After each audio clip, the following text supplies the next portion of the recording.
The 44th and final game of the 2018 Cape Cod Baseball League season for the Orleans Firebirds as the Birds host the rival Chatham Anglers here at Eldridge Park. And with that, we welcome you here to Orleans, Massachusetts. Josh White alongside Braden Bell for the Orleans Firebirds Broadcast Network. And Braden, unfortunately for Orleans, they have been mathematically eliminated from postseason contention here in the Cape Cod Baseball League, but one more game tonight to cap off 2018. It was obviously an up-and-down season for the Firebirds. Comes to an end tonight against Chatham. Yeah, and it's not often here around these parts the Firebirds don't qualify for the postseason, so very unusual territory between Orleans and their fans right now, but it is what it is, really, at the end of the day. The Birds just didn't get it done enough in the regular season, and that's going to lead to a disappointing end to it, but still one game to go against the arch-rival Chatham Anglers, and still a chance to try to end things on a positive note. Just the first time since 2007 that the Firebirds will not be in playoff contention here in the CCBL. Just the third time under Kelly Nicholson since he grabbed the reins as the Firebirds skipper. And Braden, as we look back across this journey that we've kind of embarked on, 44 games in 51 days. The Firebirds just 13, 29, and 1 in for Orleans. I mean, there were a lot of games that kind of went back and forth that they really could have had and just fell short, whether it was a heartbreaking finish or whatever it may be, but another one of those was last night. Yeah, really tough game last night for the Firebirds, and like you said, kind of just fitting way to eliminate themselves from the postseason chase. A tough, hard-fought game that just ended up going the way of the opposing team, and we were discussing it off air earlier today just about how many of those occasions there were. So many games this summer were close down the stretch, and the Firebirds just weren't able to come up with that one hit or get that one player out defensively or make that one play or execute that one pitch. And baseball, especially here in the CCBL, a game of just one mistake here and there can separate you from being a good team and a bad team. And for Orleans' case, beating Brewster out for that fourth and final playoff spot, and it just didn't happen for Kelly Nicholson's bunch tonight. Orleans has lost 12 of their last 13, including 7 in a row, trying to avoid dropping their 13th of 14th to close out the summer. If Orleans were to lose tonight's game, it would tie for the worst season in franchise history, just happening twice before in the early 90s and late 80s for Orleans. So it's been a long time since Firebirds have really struggled this poorly, and kind of rare to see it considering how much talent is usually for the Firebirds. Yeah, it's very rare, and if I had to guess, it probably won't happen again for a while. Kelly Nicholson's just too good of a skipper, and he's very disappointed. He'll tell you that he'll be the first one to take the blame for this summer's disappointing season, and I think that really does go to show what kind of a man Kelly Nicholson is and what kind of a skipper he is as well. And, you know, this ball club battled. The results didn't show. There's still a lot of talent on this team, and I think we both agree we had a good time covering them, but, you know, it's a tough pill to swallow without a doubt. And like I said in the open, very unusual times here at Orleans. There won't be playoff baseball. There is no playoff baseball, but there is one game left to play for the Firebirds. It is tonight here at Eldridge Park against the Chatham Anglers. And going to be a very interesting ball game. Some very interesting lineups for both of these sides. Interesting ways that the managers are going to use their bullpens. And we'll start with the pitching matchup tonight. For the Chatham Anglers, it's Spencer Von Skoy, a very familiar face for you coming from Arizona State, and Enzo Stefanoni, who just arrived a little more than a week ago, going to get the ball for the Firebirds. Yeah, so we'll start out with Spencer Van Skoy, the big southpaw from Arizona State. An interesting story out of Cedar Rapids, Iowa, and really has a lot of potential, but just can't seem to get it in check. It was a problem for Spencer at Arizona State in the spring, and it's carried over so far this summer. His ERA up above 8.5, so a tough summer for Van Skoy, and also a tough spring. The biggest issues so far in both occasions have been his command. 15 walks through 19 innings this summer. It was also a huge issue for Spencer at Arizona State in the spring, so we'll see if he can get that in check against the Firebirds in the early parts of this game. Then it's also Enzo Stefanoni for Orleans, and very cool to see Enzo get a start. The young man from Harvard just will be his third appearance overall, and can't wait to see what he can do. The Firebirds will be throwing out multiple pitchers throughout this ball game, and we'll see if Enzo can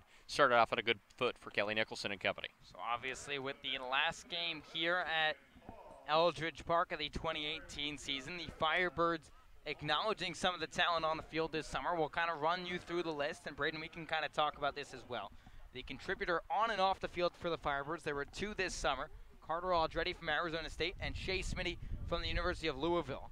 The top pitcher on this Orleans squad. No surprise at all. Kevin Kelly, the sidewinder from James Madison. The coaching award given to two guys that are very coachable, very nice guys that are open to trying to learn and get better. That goes to James Free II and Josh Hendrickson. The Spirit Award for sportsmanship and hard work coming to the ballpark every day, Alex Gamache and James Ingram.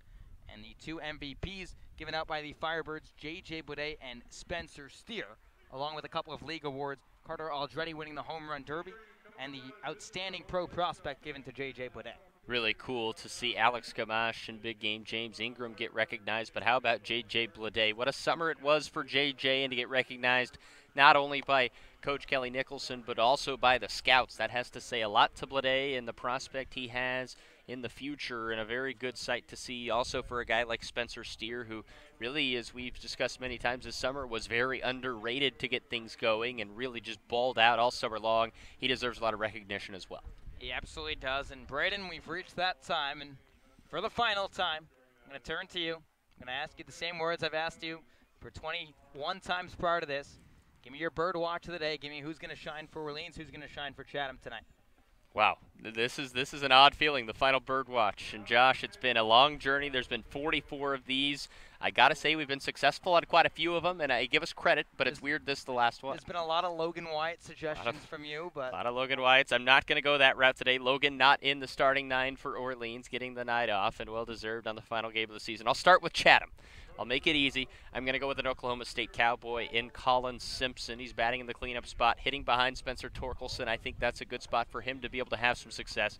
He's been hitting decently recently and pinch hit and got a base hit last night in Chatham's win over Orleans. And then on the Firebirds side, it's an interesting lineup for Orleans, but you know what? There's one name that got recognized in the preseason or in the postseason awards just moments ago. There's one guy that attends the same school as I do. He's had a very good summer, won the Home Run Derby. Give me Carter Aldretti against his teammate Spencer Van Scoy early on in this game, and I think once Carter gets dialed in early on, he'll have a very good day at the dish for Orleans. We'll see how the two power bats do for Chatham and Orleans, with the Firebirds playing for the 44th and final time here in the 2018 Cape Cod Baseball League season. When we come back, starting lineups and first pitch here on the Orleans Firebirds Broadcast Network.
For the 44th and final time in 2018, the Orleans Firebirds take the diamond here in the Cape Cod Baseball League. As we welcome you back here to Eldridge Park, Josh White and Braden Bell on the call for the Orleans Firebirds Broadcast Network. Let's give you the starting nine for the Chatham A's, presented by Tom Holliday.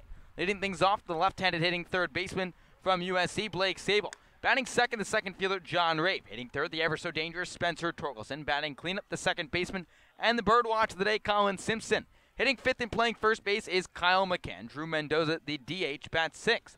Batting seventh and playing shortstop is Ben Ramirez. Hitting eighth and doing the catching duties for the Anglers is Jake Taylor. And rounding out the order for the Chatham Anglers is Ashton McGee, manning left field from North Carolina, facing the right-hander from Harvard. Yes, Harvard, not known for baseball, but they'll be known tonight as Enzo Stefanoni gets the ball for the Orleans Firebirds. Known more for the academics, but Stefanoni trying to show off on the bump tonight. It'll be his third appearance and an ERA just a touch over 8 so far. 4 earned runs and 6 hits through 4 1/3 innings pitched, and he's just going to try to give the Firebirds a couple innings as multiple arms will be used tonight in the season finale. Again, the Firebirds mathematically eliminated from playoff contention. The playoff picture set in the East. Still a couple things to be set down in the West. Sable digs in. First pitch from Stefanoni. Fastball that misses low and outside for ball one at 6:58, and we're underway. Blake Sable, one of the best hitters in the CCBL, got the night off last night. 1-0 pitch. Breaking ball cut on and missed, and the count evens at 1-1. Sable batting .343 with 7 home runs and 22 RBIs. Stefanoni rocks and fires. 1-1. Fastball lifted the other way out to shallow left field. Jax Groshun's ranging towards his right. He'll camp under it and make the play on a can of corn. 1 up and 1 down for Stefanoni. Good to see Jax Groshun's back out there in left field, battling the wind that time. It certainly is a presence so far at Eldridge Park today. We saw that during batting practice, but a good job by Groshun's to stick with that fly ball and make the catch. Now John Rave, the center fielder from Illinois State, will dig in. First pitch, a fastball that bounces low in the dirt for ball one. These two teams met just last night with the Anglers coming out on top of the Firebirds, 6-5 at Veterans Field. 1-0 pitch from Stefanoni. Fastball cut on and missed, and the count evens at 1-1. No score in the early going between Chatham and Orleans. John Rave digs back in from the left side. 1-1 pitch from the right-hander. Looping breaking ball on the inside corner, and the count 1-2. Rave batting .294 with 4 home runs and 15 RBIs. Stefanoni stares in for the sign. Rocks and fires. 1-2. Breaking ball that misses low and inside, and the count evens at 2-2. Let's give you the defensive alignment for the Firebirds. The outfield from left to right. Groshun's, DeMarco, and Blade. The infield, Levy, Gazzo, Aldretti, and Jovet. 2-2 fouled back over the press box behind home plate. We'll do it again at 2-2 with James Free II, the battery mate to Enzo Stefanoni. Game 44 in a 51-day stretch for Orleans. 2-2, a curveball outside, and the count run full at 3-2. Rave did not play last night between the Firebirds and the Anglers at Veterans Field. Payoff pitch. Fastball fought off once again by the center fielder. And we'll do it again at 3-2. We'll give you the umpires tonight. Behind the plate, calling balls and strikes is Mickey Garcia. At first is Time Rogberg, and at third is Tyler Bullock. 3-2, line drive over the head of Carter Aldretti and into shallow right center field. It's not a hard hit ball by John Rave, but Aldretti poorly timed his jump. And a one-out single for the Chatham Anglers. Kind of an odd play that time by Aldretti. That ball hung up in the air for a while, and Carter didn't move back on it. I think he thought it was going to dip down a little bit more than it actually did, and it ends up as a base hit for Rave. There could be some history here at Eldridge Park tonight for the Firebirds. Not in a good way, unfortunately, for Orleans sit. Spencer Torkelson digs in. First pitch, a breaking ball clobbered out to deep left field. Groshun's does not even move. And this ball is long gone. A 2-run shot off the bat of Spencer Torkelson over the left field parking lot. And that curveball deposited way over the fence. And Torkelson leaves the yard. His 7th home run of the summer, and the Anglers jump out to a quick 2-0 lead. Congratulations, Josh White. You just witnessed your first torque bomb, a massive tater out to left field. Jax Groshun's didn't move a single step. as that ball destroyed for Torkelson, and an early 2-0 lead for Chatham. Just like that, Torque leaves the yard, the leader this past season at the D1 level in home runs. First pitch to Colin Simpson misses low and inside for ball one. Again, Torkelson, not only did he lead the league in home runs, was named the National Freshman Hitter of the Year. 1-0 pitch fouled back by Simpson, and the count evens up at 1-1. He broke Barry Bonds' 35-year-old freshman single-season home run record set back in 1984. When Bonds, yes, Barry Bonds, the leader of all time in the MLB, hit 11. 1-1 fouled back by Simpson, and now the count 1-2 strikes. And it was a very cool narrative when Torkelson hit that record-breaking home run to beat Bonds. It was a dead center field tater at Washington State. 1-2, fastball cut on and missed, strike three. Stefanoni jumps back with the strikeout, and there's two away in the top of the first. 2-0 in favor of Chatham, and now Kyle McCann, the first baseman from Georgia Tech, will dig in from the left side. McCann batting just .223 this summer with 2 home runs and 11 RBIs. For the Anglers, they will be in the postseason. They will be the number 2 seed in the East Division, taking on the Harwich Mariners in a best 2 out of 3 series. First pitch from Stefanoni.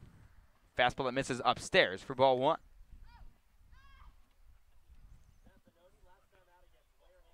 McCann went 1 for 3 last night with 2 strikeouts. The 1-0, a fastball upstairs. Now they count 2 balls and no strikes. Again, this will be a bullpen day for the Firebirds. They'll likely throw Enzo for a few innings. 2-0 pitch. Fastball that misses low and inside. Now they count 3 now. There's talk they'll go to Kevin Kelly for a few innings, Mitchell Sanger for a few, then Aaron Oceanbine to close it out to wrap up the 2018 campaign. 3-0 pitch from Stefanoni. Fastball swinging is McCann, and he fights this one off out of play. Now they count 3 balls and 1 strike. Again, if the Firebirds lose tonight, they would drop to 13-30-1, tying for the worst record in franchise history. Originally set in 1989, followed up in 1992. 3-1 pitch popped up into shallow left field. The left fielder, Groshun's coming on, and he makes the play. And the side is retired, but not before the Chatham A's strike for 2 runs on a couple of hits after the 2-run bomb off the bat of Spencer Torkelson. What at the home half of the first here at Eldridge Park. 2-0 in favor of Chatham. You are listening to the Orleans Firebirds Broadcast Network.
Welcome back to Eldridge Park. The Chatham Anglers quickly lead the Orleans Firebirds 2-0. So we head to the home half of the first. Let's give you the starting 9 for Orleans. Pat DeMarco, the center fielder, will be leading things off. Sal Gazzo, the switch-hitting shortstop, batting second. J.J. Baudet was named the best pro prospect by scouts on this Orleans squad, will bat third. Jax Groshun's the left fielder, hitting fourth. Kenyon Novan, the first baseman, bats fifth. Carter Aldretti will man second base and hit sixth. Batting seventh and playing catcher is James Free, the second, with Justin Levy and Alex Gamache rounding out the order for the Firebirds. First pitch to Pat DeMarco, a dribbler up the left side. Gloved to first base, pulls Kyle McCann off the bag, but he applies the tag. 1 pitch and 1 out. Here to start the bottom of the first. And the key for Spencer Van Scoy, the starting pitcher for Chatham tonight, his command early on. Obviously a great sign to get 1 pitch and 1 out, but he struggles with command, and when he starts off early with command issues, it usually turns into a very short outing. Now Sal Gazzo, the switch-hitting shortstop, will dig in. First Pitch, a fastball that misses low and outside for ball 1. Gaza, when he plays shortstop, usually in the 9-hole for the Firebirds, but getting the promotion into the 2 spot. 1-0 pitch from Van Scoy. Breaking ball cut on and missed, and the count evens at 1-1. Gaza just a couple points over the Mendoza line, batting .203 with 1 home run and 1 RBI. Playing his 33rd game this summer for the Firebirds. 1-1 pitch. Breaking ball that tails outside. Now the count 2 balls and 1 strike. Chatham jumping out to a quick 2-0 lead on a 2-run bomb off the bat of Spencer Torkelson, his 7th of the summer. 2-1 pitch from the southpaw. Breaking ball that misses inside. And now Van Scoy falls behind 3 balls and 1 strike. To give you the defensive alignment for the Chatham Anglers, the outfield from left to right, McGee, Rave, and Torkelson. Van Scoy stares in for the sign. Takes a deep breath, rocks, and fires. 3-1 pitch. Fastball on the outside corner, and now the count full at 3-2. We'll finish it off with Blake Sable, Ben Ramirez, Colin Simpson, and Kyle McCann. And Jake Taylor behind the dish for Spencer Van Scoy. Payoff pitch from the southpaw. Breaking ball that Gaza goes fishing on. Taylor will toss down to McCann. 2 up and 2 down for Van Scoy. And there's 2 away in the bottom of the 1st. Tough break that time for Sal Gaza on a pitch low and in the dirt. Good start for Van Scoy, however, who's looked to be in control of everything he's thrown so far. And obviously it's very early, but still a good sign. So now J.J. Blade will dig in for the left side from Orleans. First pitch from the southpaw Van Scoy. Slow-moving breaking ball that misses up and in for ball 1. Blade leading this squad with a .310 average with 5 home runs and 14 RBIs. Southpaw kicks and fires. 1-0 pitch. Breaking ball high chopper to the right side, called by the second baseman Simpson. He'll toss to McCann in time. A quick inning for Spencer Van Scoy as the Birds are retired in order. We're to the top of the 2nd here at Eldridge Park with 6, 7, and 8 coming up for the Chatham A's. You are listening to the Orleans Firebirds Broadcast Network.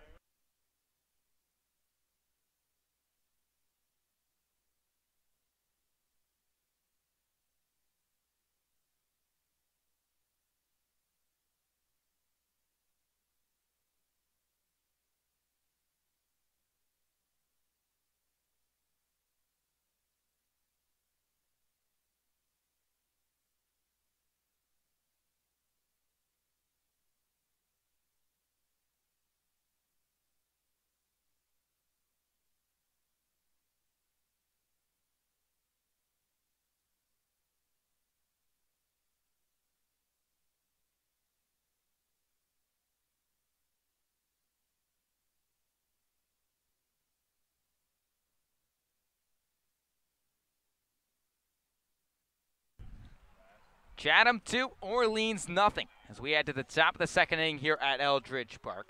It'll be 6, 7, and 8 for the Anglers. Drew Mendoza, Ben Ramirez, and Jake Taylor set to face the Firebirds right-hander Enzo Stefanoni. With Spencer Torkelson taking Enzo Stefanoni long in the 1st inning. His 7th long ball of the summer. Mendoza digs in from the left side. First pitch from the right-hander. Fastball that misses low for ball 1. Mendoza got the night off last night at Veterans Field when the Anglers and the Firebirds faced off for the 5th time this summer. 1-0 pitch from the right-hander. Breaking ball in the dirt. Nice stop by the catcher, free the 2nd. And the count now 2 balls and no strikes. The Florida State Seminole batting .219 with 2 home runs and 11 RBIs. Wind gusting in here at Eldridge Park. 2-0 pitch. Fastball on the outside corner. Now the count 2 balls and 1 strike. And now despite that wind blowing in, it was Spencer Torkelson absolutely launching a moonshot to left field. 2-1. Fastball upstairs. Now the count 3 balls and 1 strike. And kind of think he's got limitless power, if you will, regardless of where the wind's blowing. Yeah, he's a pretty good baseball player, and finally you get to see the kind of power he has. 3-1, a fastball deposited down the left field line onto Route 28 here in Orleans, hitting off a car, and we'll do it again at 3-2. And that was a pure hit to a car that time. In fact, the unfortunate victim driving by Eldridge Park right now. Drew Mendoza with a smile on his face. I think he knows exactly what went down. Payoff pitch. Fastball lifted down the left field line once again and tailing out of play. This will drift into the forest, this time on the other side of Route 28, down the third base side. 2-0 in favor of Chatham here in the top of the 2nd inning. The DH digs back in. Payoff pitch. Breaking ball just tipped by Mendoza, and we'll do it again at 3-2. Drew playing in his 29th game for Tom Holliday and the Anglers. Will again be the number 2 seed in the East Division. Chatham entered the night 22, 18, and 3 with 47 points. 3-2 pitch. Looping curveball that Mendoza chops into his front right foot, and we'll do it again at 3-2. Mendoza, one of the top prospects in the 2019 MLB draft. A top 10 overall pick according to Bleacher Report.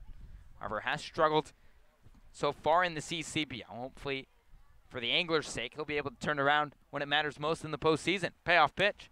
Fastball fought off once again by Mendoza. Down the third base side and out of play. And we'll do it again at 3-2. And when it comes to playoff baseball, you assume Chatham loves the spot they're in. They get to play the Harwich Mariners, who finished third in the Eastern Division, a team they swept in 6 meetings. 3-2 pitch lifted out to left center field. The center fielder DeMarco ranging towards his right, battling the rim.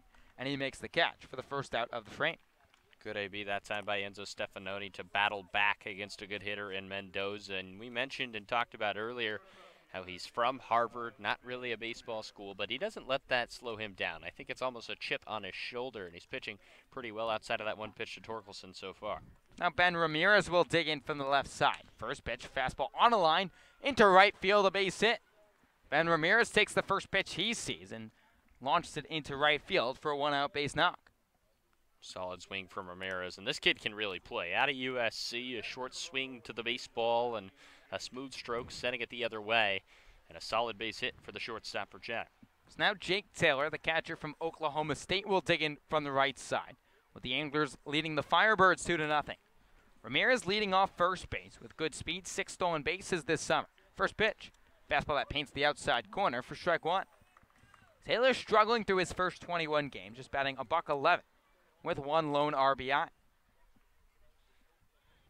Catcher for Tom Holliday tonight. 0-1 pitch from Stefanoni. Breaking ball that catches the upper part of the zone. Now the right-hander jumps ahead, no balls and 2 strikes. Taylor, the rising sophomore, originally from Tecumseth, Oklahoma. Ramirez leading off first base. 0-2 pitch. Breaking ball tipped in the glove of free strike 3. The second strikeout of the night for Enzo Stefanoni, and there's 2 down in the top of the second. Jake Taylor completely fooled on that pitch. A breaking ball on the outside corner, just a save-me swing. And fortunately for Orleans, that did not pay off. A foul tip into the glove of Free the second, like you said, Josh, and a big-time K for Enzo. It's now Ashton McGee, the left fielder from North Carolina, will dig in from the left side. First pitch from Stefanoni. Fastball corked out to left center field. DeMarco charging on. Groshun's coming on as well. And this one bloops down. Groshun's going to try and throw it behind the runner. Ramirez that second, not in time. A Texas League bloop single for Ashton McGee, the second hit of the inning. And the Anglers have runners on first and second with 2 down. Obviously a nice little base hit for McGee there, but how about the hustle from Jack Groshans? This game means absolutely nothing to either ball club. Orleans heading home in less than 24 hours. But Jack's still playing hard out there in left field, cut off that baseball on a full sprint, and then fired it into second base to try to get Ramirez, who was leading off second. A great play, and that really just symbolizes what Jack Groshans is all about. The lone returner on this squad for Orleans has been nothing but extraordinary. First pitch to Blake Sable. Fastball fought off by the left-handed swinging third baseman for strike 1. 2-0 in favor of Chatham with 2 away in the top of the second inning. Runners on first and second for the Anglers. Sable 0 for 1, flying out to Jack Groshans in left field back in the first. Stefanoni stares in for the side. Comes set at the belt. 0-1. Breaking ball that misses low and inside. And they count 1 ball and 1 strike. Sable went 1 for 1 last night and scored the game-deciding run for the Chatham A's. Came in as a pinch hitter for Tom Holliday. 1-1 pitch. Fastball that misses low and inside, and now they count 2 balls and 1 strike. Sable has reached base in 7 consecutive ball games for Chatham. Has really been a fixture in their lineup. Entering the night, batting .343 with 7 home runs. Runners on first and second with 2 down. 2-1. Breaking ball that misses upstairs. Now they count 3 balls and 1 strike. No one warming up just yet in the Orleans pen. Again, it will probably be 4 or 5 pitchers used on the Orleans side. A similar fashion for Chatham. Kind of a bullpen day to save arm for the Anglers. 3-1 pitch. Fastball cut on and missed. The count now 3 balls and 2 strikes. So McGee and Ramirez will get a head start with the count full and 2 outs.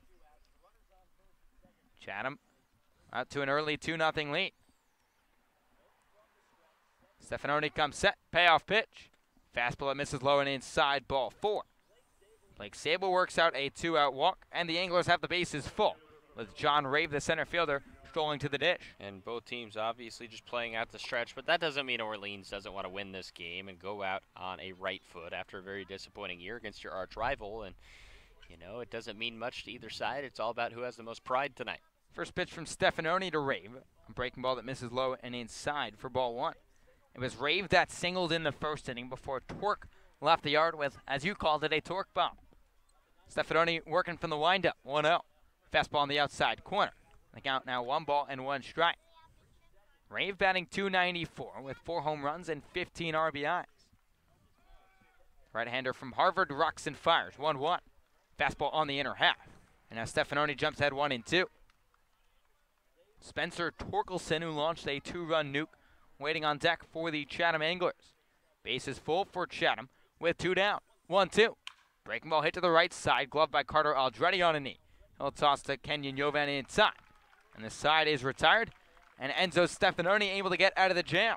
Chatham Anglers scored no runs on 2 hits, no errors, and 3 runners left on base. What at the home half of the second here at Eldridge Park, 4, 5, and 6. Coming up for the Firebirds, you are listening to the Orleans Firebirds Broadcast Network.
Chatham 2, Orleans nothing, as we head to the home half of the second here at Eldridge Park.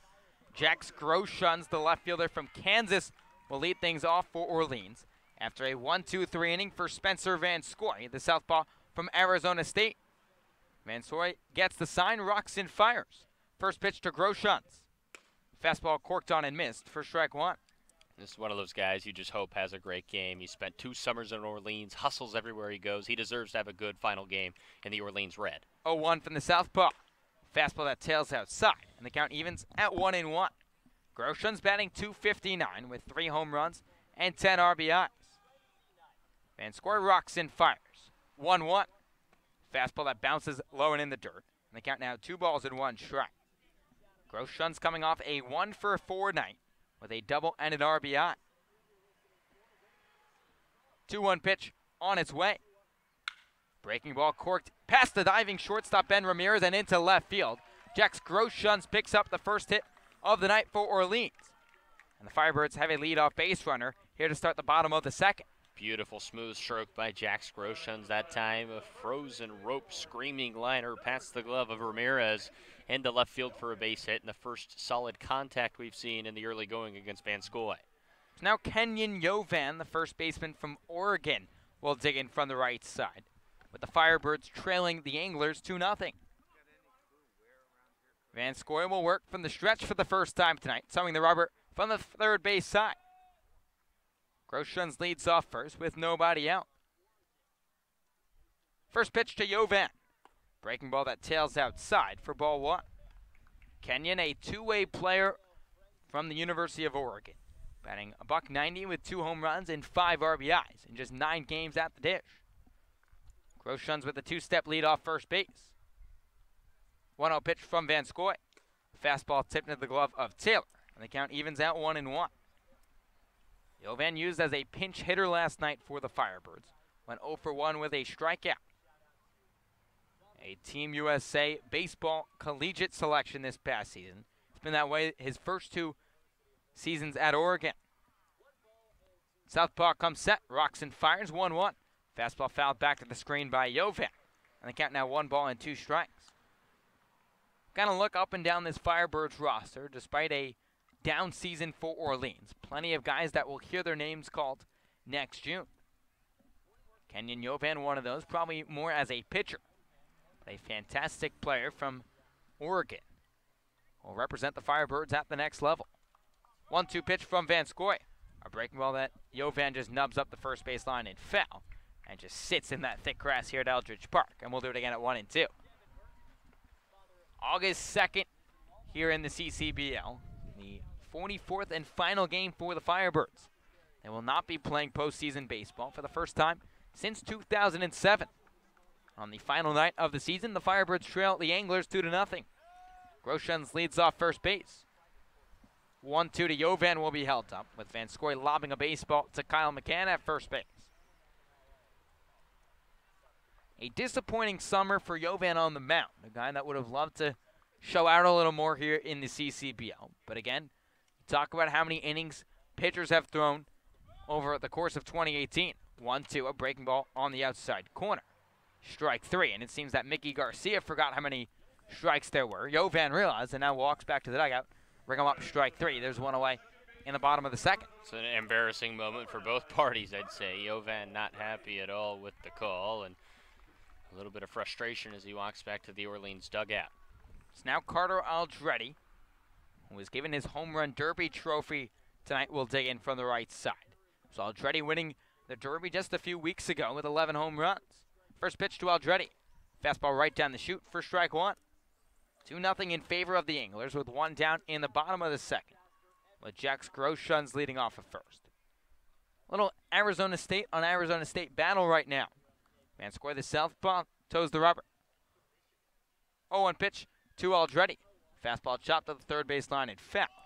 That'll make the count no balls and 2 strikes. Aldretti batting .250 with 5 home runs and 17 RBIs. Playing his 35th game for the Firebirds. Quiet night for Carter. Going 0 for 4 with a strikeout last night at Veterans Field. Groshans with a 2-step lead off first base. Van Scoy set at the chest. 0-2 pitch from the southpaw. Breaking ball that tails inside, and the count now 1 ball and 2 strikes. Monterey, California native unstraps the red and black batting gloves and digs back in from the right side, with the Firebirds trailing the Anglers 2-0 with 1 down. Van Scoy checks on Groshans. 1-2 pitch. Breaking ball that just misses outside, and the count evens at 2-2. Talked about Carter not being known as a home run hitter. Just left the yard 3 times at Arizona State in 53 games. Was hit 5 long balls in 34 contests here in the CCBL. Groshans with a 2-step lead off first base. 2-2 pitch from the southpaw. Fastball fought off by Aldretti, and we'll do it again at 2-2. And obviously the home run derby win as well, something that'll shine bright. And knowing Carter a bit from back at Arizona State, that's something he will definitely take as bragging rights with the rest of his Sun Devil teammates come the springtime. He did beat out Spencer Torkelson, who was obviously hitting the 2-run shot earlier today. 2-2, a breaking ball that tails outside. Ricochets off the glove of Taylor. But Groshans will retreat back to first base, and the count now full to the Birds' 6-hole hitter. James Free the second, the switch-hitting catcher from Pacific, waiting on deck for Orleans, with the Firebirds trailing the Anglers 2-0. Groshans leads off first base after beginning the inning with a base hit. Jovan struck out looking, and now it's up to Carter Aldretti. Payoff pitch from his college teammate. Groshans running, tipped in the glove of Taylor, throw down to second wide. And Jax Groshans swipes second base, his first stolen base of the summer. The Birds have a 2-out base runner in scoring position, with James Free the second strolling to the plate. Jax is a guy, even though he's known mostly as a catcher back at Kansas, and that's primarily the position he expects to play when he's drafted. He's a guy that has quite a bit of speed, and he's always hustling, but he does pack a bit of a punch when it comes to running, and he shows it there with a swiped bag. So now James Free, the second, will dig in from the right side with 2 down in the home half of the second. Groshans now leads off second base. First pitch from the southpaw Van Scoy. Fastball that tails outside for ball 1. Not the summer Free the second would have wished for here in the CCBL.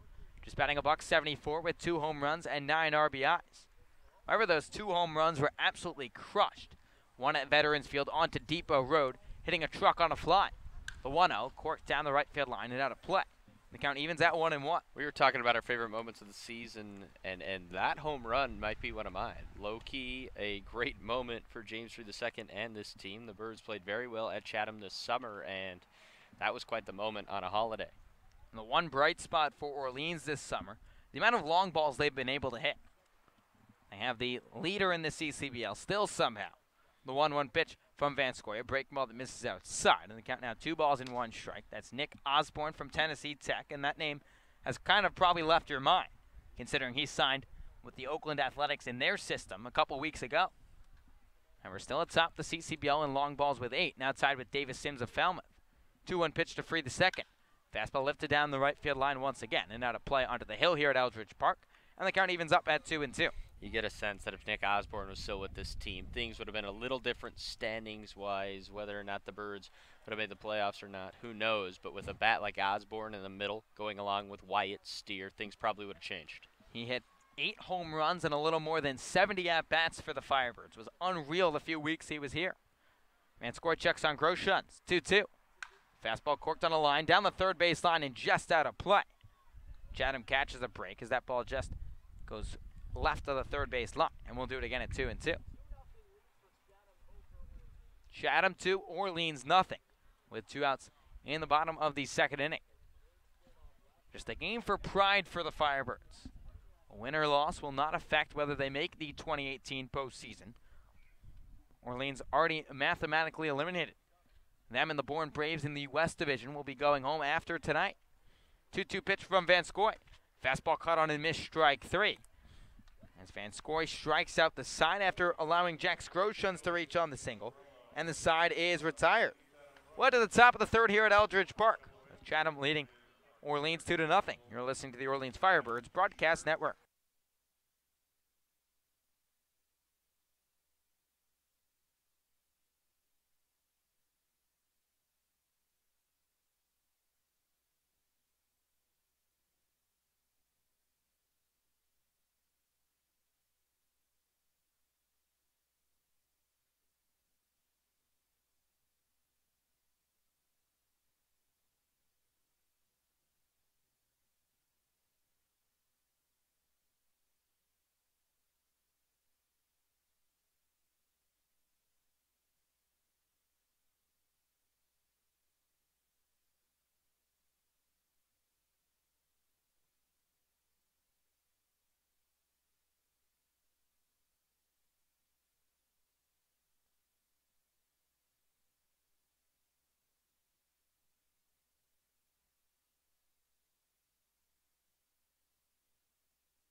Chatham 2, Orleans nothing. As we head to the top of the third inning here at Eldridge Park. Spencer Torkelson, the right fielder from Arizona State, will dig in. First pitch from Enzo Stefanoni, a high chopper up the third base side for strike 1. Torkelson, the difference in this ball game so far, launching his 7th home run of the summer. Came on a 2-run shot, an absolute bomb from the right side. 0-1 pitch. Breaking ball that misses outside, and the count 1 ball and 1 strike. An early defensive change for the Orleans Firebirds. A new shortstop into the game for Orleans. It's Eddie McCabe. will replace Salgaza. The 1-1, a fastball on the outside corner, and the count now 1-2 strikes. And if the name Eddie McCabe does not sound familiar, that's because McCabe was activated just today. Here for the 44th and final regular season game. The 1-2, a fastball fouled back to the screen. And we'll do it again at 1-2. McCabe played with the Danbury Westerners in the NECBL this past summer, attending Georgetown. 1-2. Breaking ball just chopped by Torkelson and foul. And we'll do it again at 1-2. The Firebirds prepared for Torkelson's power, expecting him to pull the baseball on the left side of the infield. They have Aldretti, McCabe, and Levy all way left of that second base back, with Kenyon Yovan the lone man on the right side. 1-2, breaking ball lifted out to deep left field. Groshans ranging back in the corner. This one at the foul pole, and Groshans can't make the catch as this ball is foul. And he did not come up with this baseball. So Torkelson will get another chance. And Torkelson able to come away what looked like Groshans could have made that play. Just about a foot foul as well. Very, very close to being his second home run of the night. He got a lot of that baseball and just barely missed it to the left of the pole. So Stefanoni will do it again at 1-2. Here's the pitch. Fastball lifted into an elevator shaft in deep center field. So Marco trying to track this baseball, now drifts in, and he makes the play. A tough first out to get in the third inning as Spencer Torkelson's retired for the first time tonight. A sigh of relief for Enzo Stefanoni. Thought maybe he was about to give up his second home run of the night against Torkelson. Instead, just a fly ball out, and that's sometimes what it takes to get you back on track, a little bit of luck. So now Colin Simpson will dig in from the left side. First pitch, fastball that misses low and away for ball one. With Stefanoni getting the better of Simpson his first time out. Striking out, swing, 1-0 pitch. Fastball fouled off by Simpson, and the count evens at 1-1.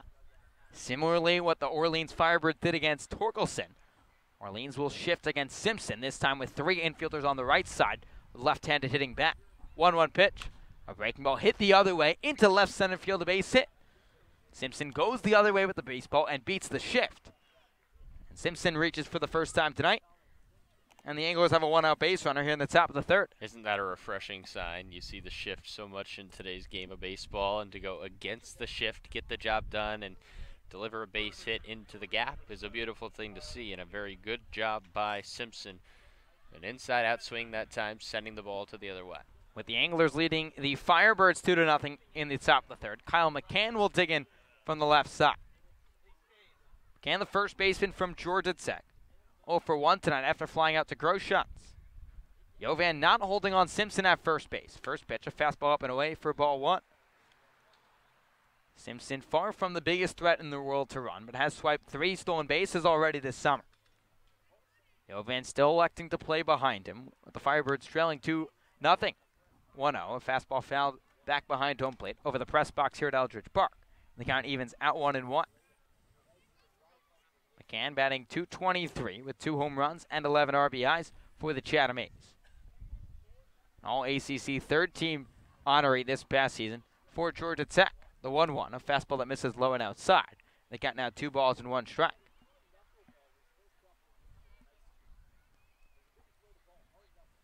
This game, a game of pride for the Firebirds. They will head home tomorrow after being eliminated from postseason contention. 2-1, a fastball that misses up and away. And the count now 3 balls and 1 strike. Lanes is trying to avoid being part of history. 3-1, fastball that tails outside, ball 4. And that will not help the Firebirds in any way, as Stefanoni issues a 1-out walk. 2 on for the Anglers with 1 out. Firebirds is trying to avoid being one of the worst teams in franchise history. It would be the 3rd time in the organization's tenure. And they went 13-30-1 last time in 1992. Yeah, and that really goes to show just how classy, and successful this Firebirds franchise has been over the course of history. You got to go way back when to find a season like this. Each and every year, especially under Kelly Nicholson, they are competitive, and this truly is an outlier. And you get a sense it probably won't happen like this in many years to come. So hopefully the Firebirds are able to bounce back next year. And again, like we've said multiple times already tonight, this game is about pride, but the Firebirds would love to beat Chatham, their arch rival, in the last game of the year. So now Drew Mendoza, the left-handed hitting DH, digs in. First pitch from Stefanoni. Fastball right down the chute for strike one. Chatham 2, Orleans nothing. And with one out in the top of the third inning. Canton leads off first. Simpson off second base. Mendoza, a Florida State Seminole, digs back in from the left side. 0-1 pitch. Fastball on a line into right field, a base hit. Being waved around third base is Simpson. He'll get the late stop sign from Randy Whistler. The ball thrown in from J.J. Boudet would have had Simpson out by a mile. But nonetheless, the Anglers have the bases full with one away in the top of the third inning. As they're finally starting to get a hold of Enzo Stefanoni and in a big way. Now 3 straight base runners reaching and really good swings all around for the Anglers against Stefanoni. No one warming up in the Orleans bullpen. This is Stefanoni's game right now to get out of. Ben Ramirez, the shortstop, digs in from the left side. First pitch hit on the ground to the right side, gloved by Aldretti. He'll go to second base and get the lead runner. But coming home from third is Colin Simpson. A fielder's choice and a run scored for the Chatham A's. And it's now 3-0 in favor of the Anglers.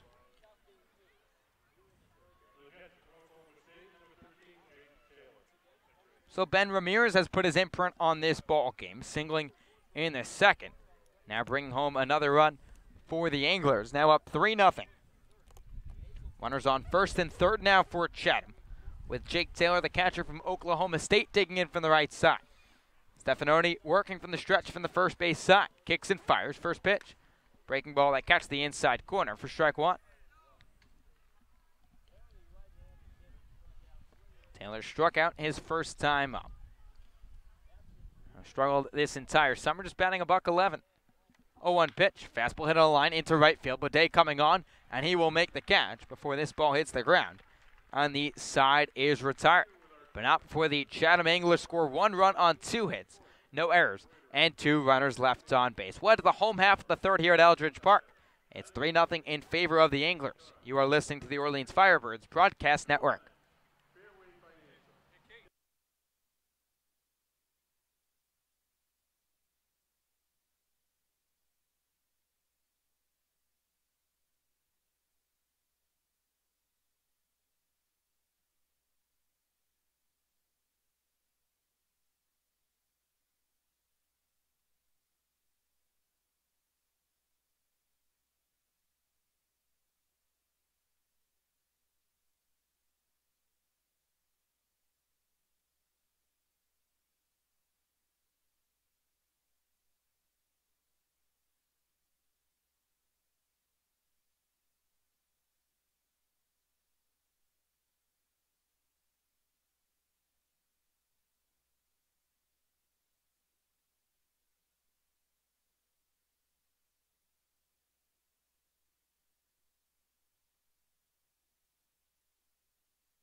Chatham 3, Orleans nothing, as we head to the home half of the third here at Eldridge Park. New arm to the ball game for the Anglers is the right-hander from Salem State College, Brock Riley, making his 5th appearance for Tom Holliday and Chatham. Through 5 1/3 innings pitched, he has yet to give up an earned run, with 6 strikeouts and 4 walks, as he comes into the ball game for Spencer Van Scoy, the southpaw from Arizona State, done after just 2 frames. He pitched 2 scoreless innings, allowing just 1 hit and 4 strikeouts.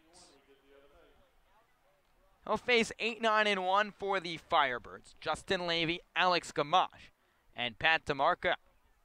Levy, the third baseman from the University of Louisville, will dig in from the right side.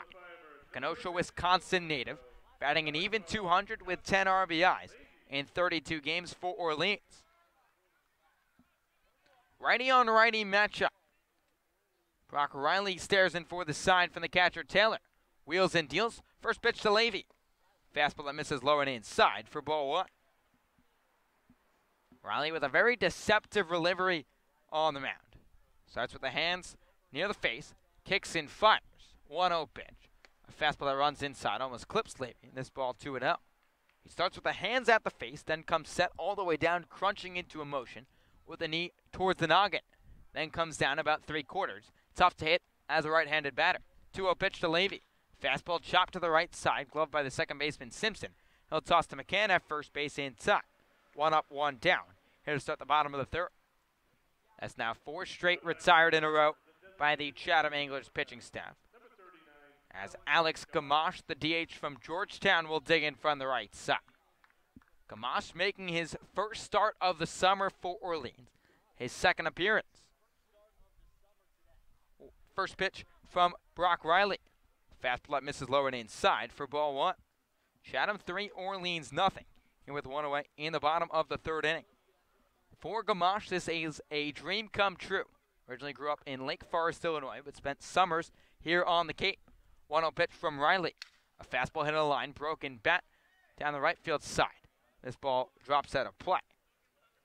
DH from Georgetown will stroll back to the Orleans dugout and grab a new bat.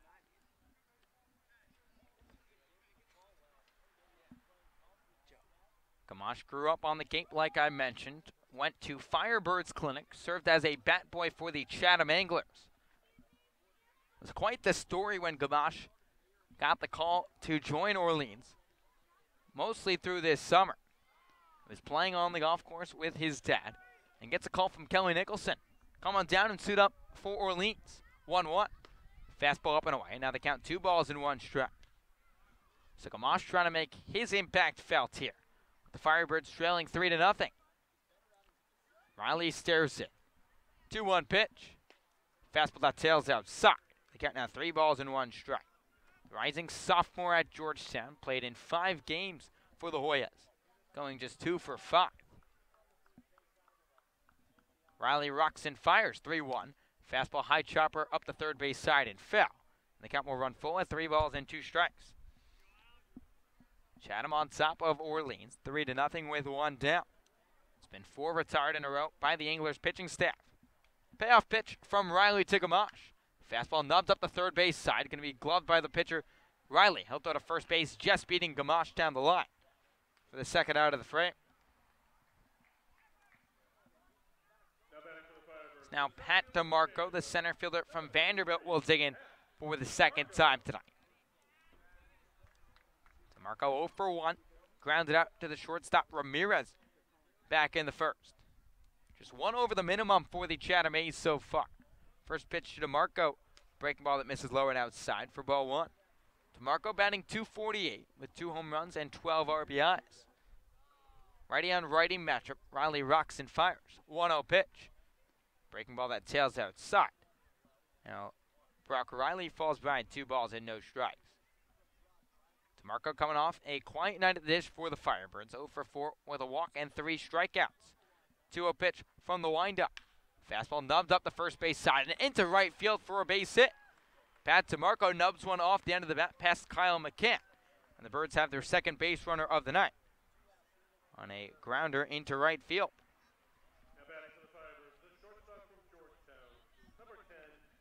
So now Eddie McCabe, the shortstop, another Georgetown Hoya, will make his Orleans debut. McCabe signed and activated just today.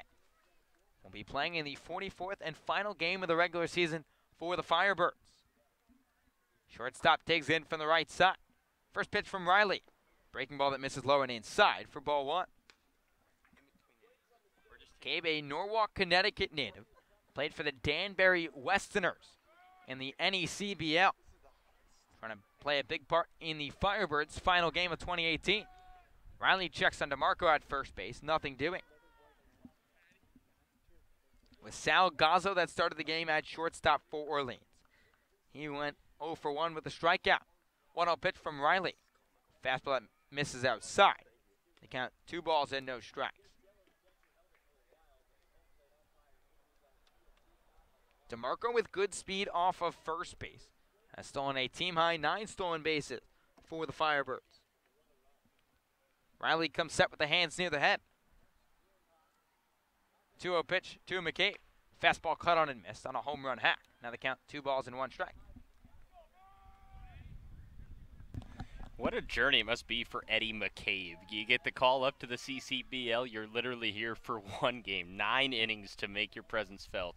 Got to be a very fascinating story for him to tell later on in his baseball career. Of course, he hopes it goes on much farther than just college, but to get the call to the Cape, it's a college player's dream, and it only happens every so often. For McCabe, literally just 9 innings. Riley comes set, 2-1 pitch, a fastball that misses outside. Now they count 3 balls and 1 strike, and the good thing for McCabe, obviously it's only 1 game. It's a first impression for him, potentially back in Orleans next summer for the Firebirds. DeMarco leads off first base with Orleans trailing 3-0. 3-1 pitch from Riley. Fastball hit on a line into right center field. Torkelson giving chase, and this ball splits the gaps. DeMarco digging around third. He'll get the wave around from Chris Constantine. The relay from Ben Ramirez to home plate, not in time. It's a stand-up RBI triple for Eddie McCabe. Welcome to the show, kid. You'll never hit a better one in your life. It's 3-1 in favor of Chatham. What a start to the CCBL career. It's McCabe. His first AB in the Orleans Red. It's a triple, just the 3rd of the summer for Orleans. The other 2 by J.J. Blade, and that ball was scorched to right center field. Great hustle, digging right out of the box, and what a start to the career in only 1 game for McCabe. Talk about making a first impression. In his first AB, it's just the 3rd triple, like you mentioned, of the summer. The first not by a batter named J.J. Blade, as J.J. digs in from the left side. McCabe just waiting 90 feet away for the Firebirds. 1-0 pitch. Fastball jump to the left side. Glove by the third baseman, Sable. He drops the baseball.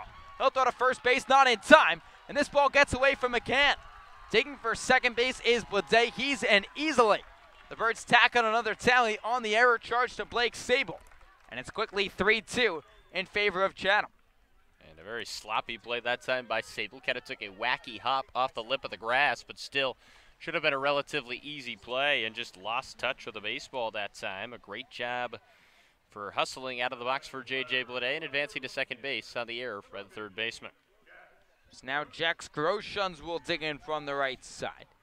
It was Jax picking up the first hit of the night for Orleans back in the second. It's Chatham 3, Orleans 2. Here with 2 away in the bottom of the 3rd. Blade leads off second base after the 2-base error by Blake Sable. First pitch to Groshans. Fastball skips away from the catcher Taylor all the way to the backstop. Blade will advance 90 feet. He's now just 90 feet away from scoring. The tying run just stands at third base. Now, this game doesn't matter for either side, but the last thing you want if you're playing for Chatham especially is for your stats to be damaged. Of course, the stat line is very valuable. For example, that last play by Sable, 2 errors charged to him in 1 on the ground ball and also on the throw. That really is going to hurt the fielding percentage of a good player like Blake Sable. Groshans, the left fielder from Kansas, digs back in from the left side. Beg your pardon, the right side of the very favorable hitter's count. 1-0 pitch. Breaking ball that tails outside. Now they count 2 balls and no strikes. And the game kind of insignificant for Orleans in terms of wins or losses. They will not be moving on to the postseason either way, but playing for pride, and Kelly Nicholson has his group fired up. 2-0 pitch, a breaking ball that tails outside. And now Riley falls behind 3 balls and no strikes. Kenyon Yovan, the first baseman from Oregon, waiting on deck for Orleans. Blade is 90 feet away. 3-0 pitch to Groshans. Fastball right down Broadway, and the count now 3 balls and 1 strike.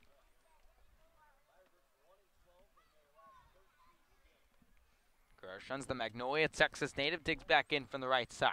3-1 pitch from Riley. Breaking ball that misses low and outside, ball 4. Second time Groshans has reached tonight.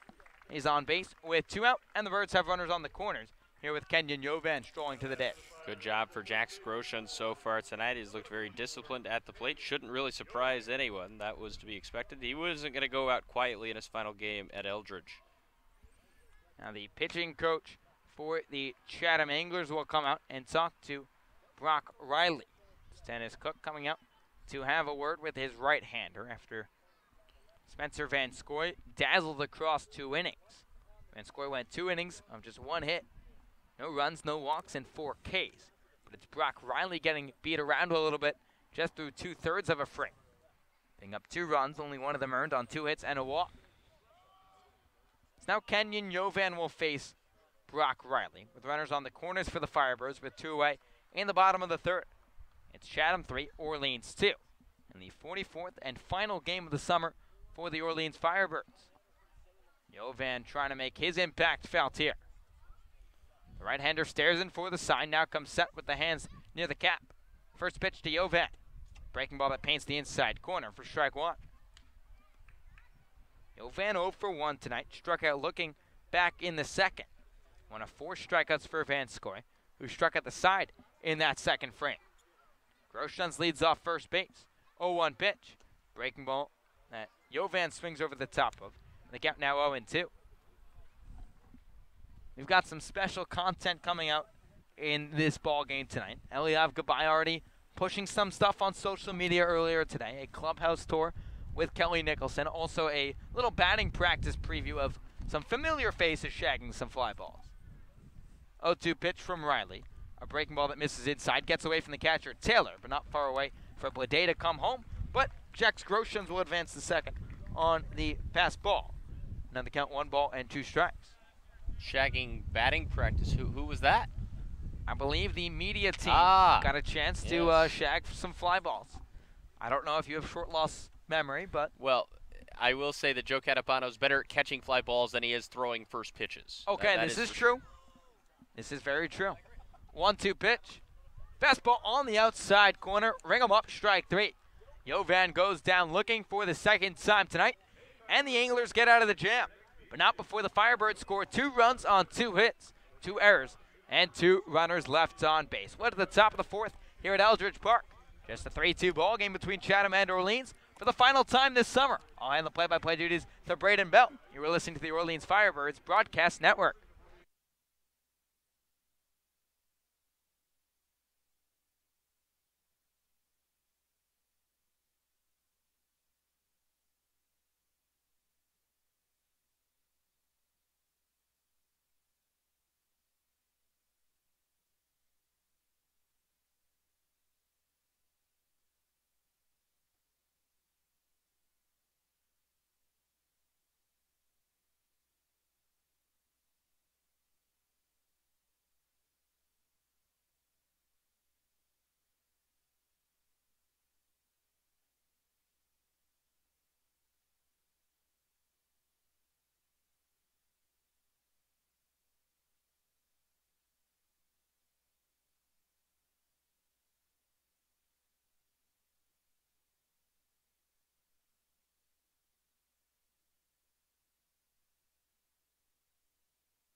Welcome back to Eldridge Park. It's 3-2 Chatham in the season finale for the Orleans Firebirds in 2018. Enzo Stefanoni back out there on the mound, beginning his 4th inning of work for the Orleans Firebirds, and he'll face 9-1-2 for the Anglers. Ashton McGee, the left fielder, will lead things off.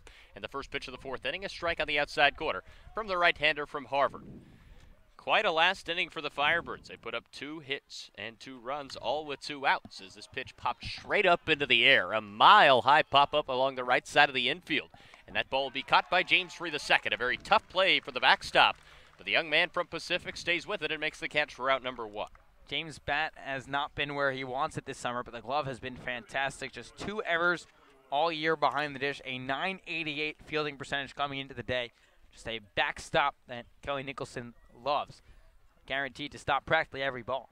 So Blake Sable will dig in, with what away here in the 4th inning.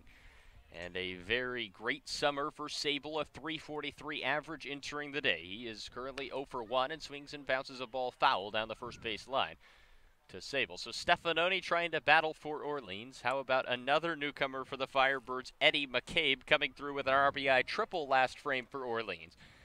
as he really makes his presence felt. The 0-1 pitch hit well out to right center field. Back is DeMarco, and it's going to get over the head of Pat into the gap of right center field. Sable's digging for second base. He's in there safely. Would be a home run anywhere else in the CCBL, but isn't it fitting for one more time in 2018? 434 eats up a baseball, and instead it's just a stand-up double for Sable. Yeah, Blake Sable absolutely tattooed that baseball. Could have been 3 bases as well, but Pat DeMarco with great speed cuts that ball off before it rolls to the wall and tossed it into Carter Aldretti. But another hard hit ball off of Enzo Stefanoni as the right-hander Kevin Kelly begins the toss for the Firebirds. We'll tell you more about Kevin, who's throwing right now for the Birds, as Stefanoni throws a first pitch strike. Foul tipped into the glove of Free the second against John Rave. Rave, a single back in the first, scored an at-bat later when Spencer Torkelson hit a massive dinger over the left field wall. Enzo, the right-hander, comes set, peers in to Free the second, and kicks and fires with a 0-1 pitch, a fastball high and outside. 1-1 is the count. This game meaningless to both sides. The Firebirds eliminated from playoff contention. Chatham sealed into the number 2 spot of the Eastern Division. Still pride to play for both sides, especially for the Firebirds, as the 1-1 pitch, a fastball apparently just low, says Mickey Garcia. And the count is 2 balls and a strike. Eldridge Park filled pretty well tonight. The final home game of 2018. Home game number 22. Stefanoni kicks and fires a 2-1 pitch. A fastball that catches the strike zone near the top of the zone, says Mickey Garcia. In the count now 2 balls and 2 strikes to John Rave. Spencer Torkelson stands on deck for Chatham. Stefanoni peers in. Sable leading off second. 3-2 the score in favor of Chatham. And here comes the 2-2 pitch. Fastball just kind of shot out to left field, right to the glove of Jax Groshans. It was a half swing that went pretty far for John Rave, but unfortunately for him, right to Groshans, and there are 2 away in the 4th. Yeah, off the end of the bat for John Rave. A good pitch outside the zone from Stefanoni, but tempting for a hitter, and he just kind of lofted it out with the fist out to left field. And now a very interesting situation. Sounds a little crazy, but first base is open. You got Spencer Torkelson at the dash. And Torque has squared up 2 baseballs. One didn't even make Jax Groshans move, as the shift is back on to Torque, as he looks at a fastball in the inside quarter for strike number 1. Carter Aldretti, the second baseman, shaded over just to the left of the second base bag. The shortstop in McCabe, way further left than a usual shortstop plays as well, and Groshans playing a few steps in front of the warning track as the runner at second is going, and the throw runs high to Justin Levy. A swiped bag for Blake Sable, and he now stands at third with 2 away. So aggression on the base pass, something the Chatham Anglers have done all summer long. They lead the league in stolen bases. Of course, their main speedster in Greg Jones, who has 20 leading the entire league. Not in the lineup tonight. But this time it was Blake Sable with an aggressive take. Here comes the 0-2 pitch to Torkelson, who swings away and pops it up foul onto the hill here at Eldridge Park. And the count stays at 0-2. Yeah, I guess they'll have to do with Blake Sable at the top of their lineup tonight. Only 13 stolen bases. Now the Firebirds, not a single guy swiping double-digit bases this summer. Pat DeMarco, the leader, with 9. And definitely something that Tom Holliday has instituted in Chatham this year. Here comes the 0-2 pitch. Low and outside in the dirt. Torkelson able to lay off of it. And the count 1 ball and 2 strikes. Even in the second at bat for Torque, he squared up a baseball as well. It went just foul down the left field line. It almost had home run distance on it as well. So he's seeing Stefanoni well. Here comes the 1-2 pitch to Torkelson. It's popped up, playable out in right field for J.J. Blade, who signals he has it, and he does. The inning is over. Blade makes the catch, and Enzo Stefanoni works through the 4th inning, working around a double off the bat of Blake Sable. No runs, 1 hit, no errors, and 1 runner left on base for the Anglers. We'll head to the home half of the 4th in a 3-2 ball game, the season finale from Eldridge Park, when we come back on the Orleans Firebirds Broadcast Network.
Carter Aldretti will lead things off for the Orleans Firebirds as we head to the bottom of the fourth inning. Carter 0 for 1 with a strikeout to his name. Obviously, spending his final few innings at Eldridge Park. It's been quite the summer for Carter. We talked about his power surge out of nowhere. Winning the home run derby was great, but also a major storyline in Carter's summer as he looks at a first pitch fastball inside ball one was that stretch of ball games. It was at Chatham and then at Catsuit. He hit 4 homers in just 2 games, all of them to right field. A power surge out of nowhere, and one of the highlights of the summer for Aldretti and really for this entire Orleans offense as he's ahead in the count, 2 balls and no strikes to Brock Riley. The Birds second in the league with 38 long balls. Chatham leads it with 41 now. Here comes the 2-0 pitch to Aldretti. The sidewinder kicks and fires. A ground ball to the left side. McGee, the newly inserted third baseman, makes the play in time. Aldretti goes down 5-3, and there's one away in the bottom of the fourth. I mentioned McGee moving from left field to third base. Blake Sable, who was at third, was charged with 2 errors in 1 play, was moved out to left field. I won't call it punishment, but it might not be a coincidence. James Free II will now dig in for Orleans with 1 away in the bottom of the fourth. The Birds trailing 3-2. Riley, the right-hander, from a sidearm approach, fires in a fastball inside to the left-handed batter in James Free. The count is 1 ball and no strikes. Birds trying to finish strong in 2018. Here comes the 1-0 pitch. Free swings and sends it out to left field. Back is Sable at the wall, and that ball is off the wall. Off the top of the wall. James Free II digging for second. He's in there safely standing up. An opposite field double off the top of the wall for the Orleans catcher. And major opposite field power for Free II, and the Birds have a runner in scoring position with 1 away. So Free II, one of the prettiest swings we've seen from him all summer long. And he gets it done for Orleans, his 4th double of the summer. And the Birds have the tying run standing at second base with 1 away in the bottom of the fourth. And Justin Levy will dig in, the young man from Kenosha, Wisconsin. Levy has played in 32 games, so tonight his 33rd, batting an even 200. As he looks at the first pitch from Brock Riley, a fastball swung on. It's a base hit through the left side, past the shortstop Ramirez. Free II will be held up at third base, but a solid ringing single through the left side, and the Birds have runners at the corners with just 1 away. So the bottom half of the lineup for Orleans trying to get the job done, and they've done a very good job through the last 2 batters. A double off the wall for Free II, and Levy attacks on the first pitch and hits a ringing single through the left side, and now it's Alex Gamache, the DH, who has an RBI opportunity for Orleans. You've heard Gamache's story. Now we'll see if he can come through at a regular season game for Kelly Nicholson and company. 1 away and runners at the corners. Riley kicks and fires, a pitch low and outside in the dirt. A good eye by Gamache for ball number 1. 3-2 Chatham in game number 44. These 2 storied rivals going at it for one last time in 2018. Chatham with playoff aspirations, Orleans playing for pride. The 1-0 pitch, Gamache fooled on a breaking ball on the inside corner. And the count goes to 1 ball and 1 strike. 7 hits for Chatham so far. They've been torching up Enzo Stefanoni. Orleans with 5 of their own, including 2 in a row. Leadoff hitter Pat DeMarco stands on deck. Here comes the 1-1 pitch, swung over the top of by Gamache, and the count now goes to 1 ball and 2 strikes to the Georgetown Hoya. Big number 39 steps back in. There's now 2 Hoyas on the roster with Eddie McCabe also on the roster for Orleans. Here comes the 1-2 pitch. Gamache breaks his bat back to the pitcher, who will throw home. The tag in time to James Free II. So some questionable base running indeed for Orleans. They tag out Free II on a ground ball back to the mound. And there's now 2 away in the fourth. So a tough break for Orleans as the fielder's choice goes down 1-2. Gamache will stand at first base, but not the job he wanted to accomplish. Levy will advance 90 feet, and the ball will be put in the hands of Pat DeMarco, who scored his last time up. A single in the third. As Riley trying to escape this jam for Chatham with the lead still in hand. Brock, the first reliever out of the pen for Spencer Van Scoy, who looked very strong. The lefty out of Arizona State went 2 innings and allowed just 1 hit. Here comes the first pitch to Pat DeMarco. The Vandy Bird, one of 3 for Orleans this summer, looks at ball 1 inside. Pat has been ranging center field ever since joining Orleans. and has done a very good job out there for Kelly Nicholson. Some highlight reel catches, and really we've seen that from 3 center fielders. Matt Frazier, of course Brandon White, and Pat DeMarco. They've all excelled. The 1-0 pitch, a fastball runs inside and low, and it's 2-0 to Pat DeMarco. The throw back from the catcher Taylor off the glove of the pitcher Riley. Nobody will advance, but kind of a little league feel right there. Unable to complete the throw back from the catcher. So Pat DeMarco trying to finish strong for Orleans. 2 home runs, 12 RBIs through his first 39. He'll finish with 40 of the 44 games. The 2-0 pitch. A breaking ball misses low and inside, and it's now 3-0 to the Orleans leadoff hitter, with Eddie McCabe standing in the on-deck circle for Kelly Nicholson and company. 3-2 the score. Chatham on top of Orleans here in the bottom of the 4th inning. Riley comes set, the 3-0 pitch. A fastball catches the outside corner for strike number 1, and Pat DeMarco will stay in the batter's box, but first a mound visit from the catcher Jake Taylor to try to calm down the right-hander for Chatham out of Salem State College. This is the 5th appearance. Had a perfect ERA heading into tonight, but it hasn't been easy so far. Already giving up 2 runs. One of them was earned through an inning and 2/3. We're back to action as Brock Riley peers in. And here comes the 3-1 pitch to Pat DeMarco. Fastball hit well out to center field. Back is Rave. It's over his head. Rounding third is Levy. Gamache getting the go-ahead. Digging for home is Alex Gamache, who will score. It's a 2 RBI triple for Pat DeMarco, and the Birds have the lead just like that. On a frozen rope to left center, it's 4-3 Orleans. The second triple of the night for the Firebirds. They only had 2 the whole summer heading into tonight, and DeMarco gets it done. And the Birds on top just like that, battling back from an early 3-0 deficit. 2-run score there, including Alex Gamache, who gets the job done for the Firebirds. And another 2-out rally for Orleans, and that looks like it might be the end of the line for Brock Riley. So the right-hander from Salem State struggles. He gets the ball, and he will depart with Chatham now trailing 4-3. We will take a break on the Orleans Firebirds Broadcast Network. Introduce you to the new arm for the Anglers when we come back from Eldridge Park.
Welcome back to Eldridge Park. A new pitcher in there for the Chatham Anglers. It's Joseph Lauder, the right-hander from Appalachian State.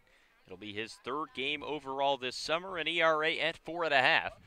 And the Birds trying to hit him like they just hit Brock Riley. A 2 RBI triple just moments ago from Pat DeMarco. It's 4-3 Orleans. Yeah, 4-3 Orleans. Kind of came out of nowhere. I mean, they looked kind of lost the first couple innings, but this Firebirds offense exploding in the 3rd and the 4th for a few runs, and they really hit around Riley, who just went an inning and 2/3. Gave up 5 hits, 4 runs, 3 earned, a walk, and a strikeout. But still responsible for Pat DeMarco on 3rd base after the Firebirds had 2 triples through the first 43 games, then have 2 triples just tonight. Really funny how that works, isn't it? And one of them is the guy who's coming up next, and Eddie McCabe, playing in his first game and only game this summer for Orleans, was just activated in the wee hours of the morning and contributed with an RBI triple in his second at-bat as a Firebird. The Georgetown Hoya will now bat and try to score another run for Orleans. 2 away in the bottom of the 4th. It's 4-3 Firebirds, as the new pitcher Joseph Lauder will toe the rubber and face the right-handed batter wearing number 10 for the Firebirds. It was a gapper to the right center field gap, and McCabe was digging out of the box. The speed that we had not seen so far really from the shortstop position for Orleans, as the first pitch low into the dirt to McCabe for ball number 1. You mentioned how the Birds really kind of looked lost those first 2 innings offensively. That's absolutely a fair point. Sometimes all it takes is a change of scenery. Spencer Van Scoy was pulled after 2, and ever since the Birds have been all over the Chatham pitching staff. Here comes the 1-0 delivery from Lauder. The right-hander kicks and fires a fastball that touches the inside corner for strike number 1. 1 ball, 1 strike to Eddie McCabe, with Pat DeMarco standing on third base after tripling home 2 runs just moments ago. Firebirds 4, Chatham 3. Final game of the regular season. Here comes the 1-1 pitch to McCabe, and Eddie watches it run outside and low. 2 balls and a strike now to the shortstop, who was inserted back in the 3rd inning and made his presence felt immediately for Orleans, getting the job done with that triple, and also has looked pretty comfortable out there defensively at shortstop. Comes the 2-1 pitch to Eddie McCabe. Breaking ball fouled off over the netting. Another good cut by Eddie. And the count now goes to 2 balls and 2 strikes. For the final time of 2018, 2 balls, 2 strikes, 2 outs, in a 4-3 game. Deuces are wild, as Vin Scully once said. McCabe waggling the bat over his right shoulder. The pitcher Lauder will step off the mound and get the signs yet again from Jake Taylor, the catcher. Now here we go, back to playing ball. DeMarco standing at third. Here comes the 2-2 pitch to McCabe. The right-hander kicks and fires. Fastball bounced to the left side, fielded by Ramirez. The shortstop from USC makes the play in time. Over to McCann. But the Birds do score 2 runs on a 2 RBI triple off the bat of Pat DeMarco. 2 base hits. 3 base hits, that is. No errors and 1 runner left on base. We are through 4 complete innings at Eldridge Park in Orleans, Massachusetts. The Firebirds lead the Chatham Anglers. It's 4-3. Stu Murray will join us on OFBN when we come back. The Firebirds on top, 4-3.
Welcome back to Eldridge Park. New pitcher out there for the Orleans Firebirds. It's Kevin Kelly, the sidewinder from James Madison.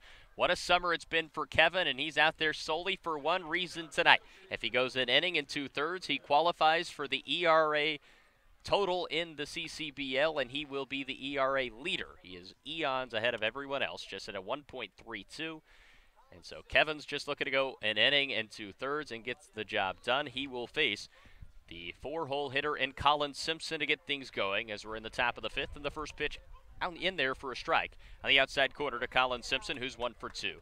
We're joined now, and I've been waiting for this moment all summer long, Stu Murray from On Campus to the Cape. And really, I guess I should just introduce him as the head of OFBN, our boss. Stu, welcome onto the broadcast finally. Well, it's a thrill to finally make an appearance on OFBN. I mean, this network has just blown up here on the Outer Cape over the last 60 days, and you guys have done a wonderful job building content and building a true powerhouse. Well, first off, we thank you, and I told you this before the game, but I'll say it again on air, for giving us the opportunity. And we've definitely all had a great time, without a doubt. Every single person involved with this franchise would tell you the same thing. And, you know, we all had expectations coming into the year. I'm sure you've had some as well. As far as the team, it's been a disappointment, but, you know, everything that we can control on this side of things has been a great time. As the 1-2 pitch hit down the right field line, that's going to be trouble. And extra bases as Colin Simpson rounds first base. And he'll dig for second. J.J. Blade picks up the ball at the base of the wall, throws it in. It's a stand-up lead-off double for Colin Simpson here in the fifth, and the Anglers in business right away against Kevin Kelly. Well, it's been a real thrill for me, Braden. I have to say, you know, my role here with the Firebirds is to lead the media team, and I have to say that this year we've assembled 5 of the most talented media professionals in the league for sure, and really bright futures for all you guys. So you made my job easy, and I certainly have enjoyed listening and watching your work this summer, but it's going to be years down the road where I really take great joy in watching you guys develop. Well, and we thank you again, and without you, really, we could still be stranded in Boston. You did a great job. You picked us up in a time of need. You do more than just support us at the ball field, and a ground ball back up the middle that Carter Aldretti will make a nice backhand on. Throw against his body in time to Kenyon Yovan. A very fine 4-3 putout for out number 1. Advancing to third is Colin Simpson. There's one away now in the fifth. And so, Stu, while we have you here, you've been here in Orleans for a while. You've seen plenty of Firebirds baseball. And this is by far probably the most struggles you've seen this ball club go through in a summer, especially under Kelly Nicholson. And so, you know, things just never really got dialed in, and it really is uncharted waters here in Orleans. Well, it really is. It's a tough summer, and we're not used to seasons like this, and it's sort of the first couple weeks when we lost 5 or 6 one-run games there in the first 2 weeks, and we thought we'd turn that around, and it never really happened. And as I know you guys have talked about a lot, the one night the pitching's on, the next night the bats come alive, and then maybe the fielding might go. So it's just been one of those years. You know, you got to flush it and come back next year fresh and learn from it and enjoy the memories and the relationships that have been formed this summer. And that certainly is something that can be cherished by each and every person on this ball club and even in the organization as a whole. As Kevin Kelly ahead 0-2 and misses high and away with a fastball to Drew Mendoza, the DH, who is 1 for 2 on the night. Tying run standing 90 feet away. It's 4-3 Orleans with one away in the top of the fifth inning. And we're joined by Stu Murray, the head of OFBN. A breaking ball hit foul over Route 28. You like that title? I kind of just made that up. Is that president? Is that chief executive officer, chairman? Whatever you guys want. You tell me. I just made up the title, so you can call it whatever you want. Well, I've got to give a shout out to Eliav Gabai. I believe he came up with OFBN, yes, and the delivery. The first time I heard it, it was like I was watching ESPN. You're reporting live. This is Eliav Gabai, OFBN. And you've certainly bought into the hype. I'd say you're the biggest OFBN supporter there is. As the 2-2 pitch swung on and missed. Fine bounce-back pitch from Kevin Kelly. And a big out number 2 as he gets Mendoza to chase a fastball up in the zone. They're now 2 away, and the infield will move back to face Ben Ramirez, the shortstop for Chatham. I'll tell you, it was an interesting and pleasant surprise, at least in my opinion, that J.J. Blade was named the top pro prospect here in the league, as voted on by scouts. And JJ's had a nice summer for us. He's a kid, good 6'3", about 210 pounds, and he's really ready to blossom next year, and quite an honor for him. Yeah, that was a huge honor indeed, and even though this team struggled, there were still great storylines. You mentioned Blade. Also, the guy out on the mound really blossomed out of nowhere. That's Kevin Kelly, who fires at a 1-1 pitch, a fastball high and outside. You had Nick Osborne really come out of nowhere. You've had consistent play from a guy like Spencer Steer, who was a lot better than people expected. The record's not there, but there's still plenty of talent. And like you said, in terms of the broadcast team, these players are going to be fun to watch. But Ben Ramirez shoots a ball to the opposite field. And the catch is made. Is that Jax Groshans in foul ground, dives for the baseball and makes the catch. Jax is still down on the ground. Pat DeMarco runs over and gives the left fielder a big bear hug. The inning is over as Jax Groshans robs Chatham of extra bases and preserves the lead for the Orleans Firebirds, and in a phenomenal catch by Groshans. Unbelievable play for Jackson. The Anglers strand a runner at third base, but not due to lack of effort, as Groshans gets the job done for Orleans. We'll head to the bottom of the 5th inning, and Stu, we thank you so much, and why don't you stay on for another half inning? What the heck, I'm not going anywhere. Let's do it. All right, after Stu Murray that will cat join show. us for the bottom of the 5th inning in a 4-3 game here from Eldridge Park.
Welcome back to Eldridge Park. After a phenomenal catch from Jack Groshans, the Orleans left fielder, the Birds still have the lead as we head to the home half of the 5th inning. It's 4-3 Firebirds. We're joined by Stu Murray, the, what do we call it, the chairman of OFBN? That's We're going to go with correct, that. yes. We'll go with that title. You have many titles as well. The On Campus to the Cape podcast, great content. Go like that Facebook page if you have not. And also the Bebop and Beyond radio program. You're a man of many titles, many talents, and we thank you for coming on the air again as JJ Blade looks at ball one outside. Well, I've got two hobbies. One is watching college baseball, reporting on it, and leading the media team here. The other is classic bebop jazz from the 50s and 60s, and I've got a jazz show up at WOMR 92.1 FM in Provincetown. That's an awful lot of fun. WOMR, it's a community radio station. It's not quite hasn't blown up like OFBN yet, but they're still hoping that at someday they can aspire to be OFBN. And so, Stu, I want you to kind of tell the folks about what you do with On Campus to the Cape, because watching your social media in the spring, it's really impressive. You're at a different ballpark, it seems, every single night as Blade flares a ball over the head of the shortstop that'll drop in for a blue pin. Right in front of Rave, the center fielder, to lead things off for the Birds in the bottom of the 5th inning. As Blade, like Stu just said last inning, was named the most impressive prospect by scouts. Quite the honor for JJ.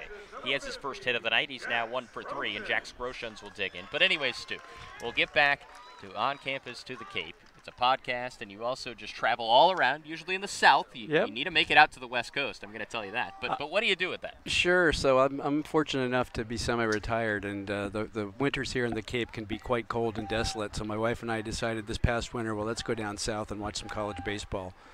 So we hooked up with a place in Greenville, South Carolina, which is about 20 minutes from Clemson, which was our home base.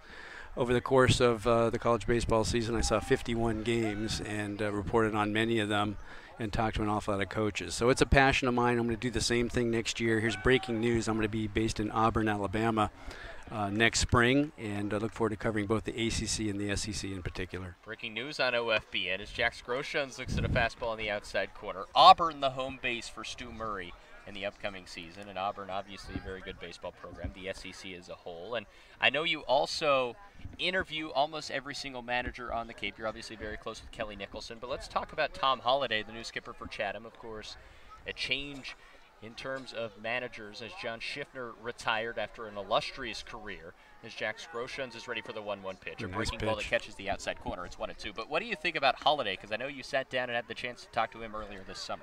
Yeah, well, Tom Holliday did a phenomenal job at Oklahoma State. He was both as an assistant and as a head man there, and was actually part of, I think it was 14 college World Series appearances as either a head coach or an assistant. So he's the real deal in terms of college baseball experience, and I think he's brought kind of more of a national roster to Chatham. John Schiffner did a fantastic job here, like you said.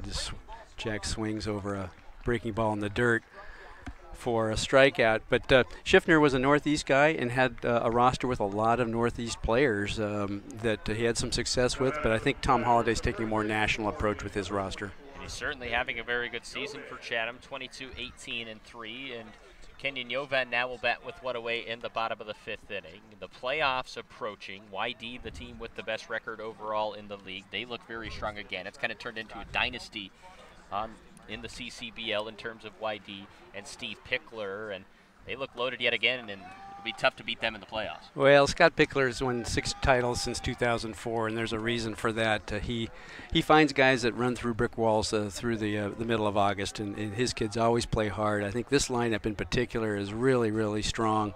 Quinn Cotton from Grand Canyon. You've got some other guys in there. I really like Christian Koss from UCI.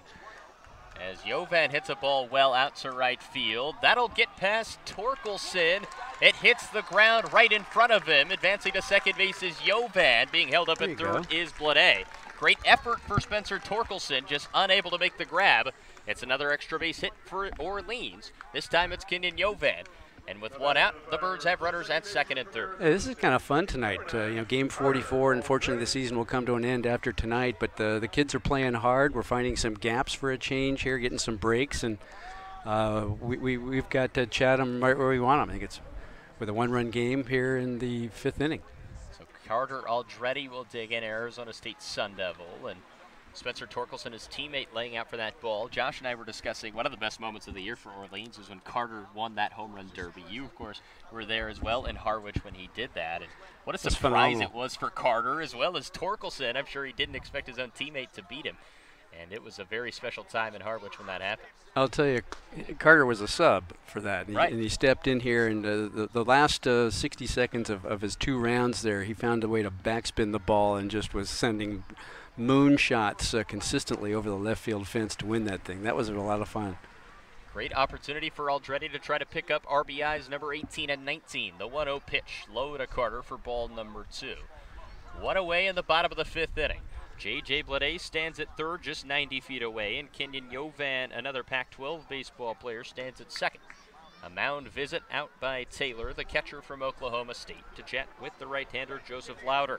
So, Braden, I'm going to turn the tables and ask you a question here. You've now done 60 days on the Cape here. I'm sure you had expectations before you came here, but anything really surprise you or stand out to you about the Cape experience now that you've lived it?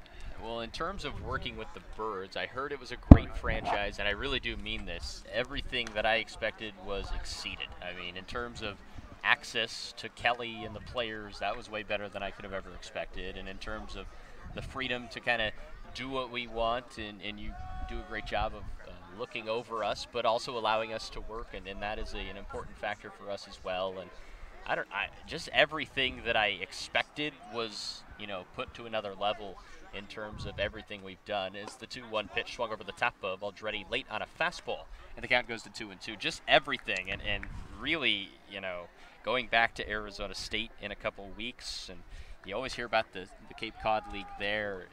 I'll be the biggest advocate of going there for young broadcasters, because it truly, has made me a better broadcaster, and working around, a club, like you said, for 60 days really does help you out. As Aldretti just misses on an inside fastball. The count now goes good eye. Very good eye. Close to being rung up was Mickey Garcia.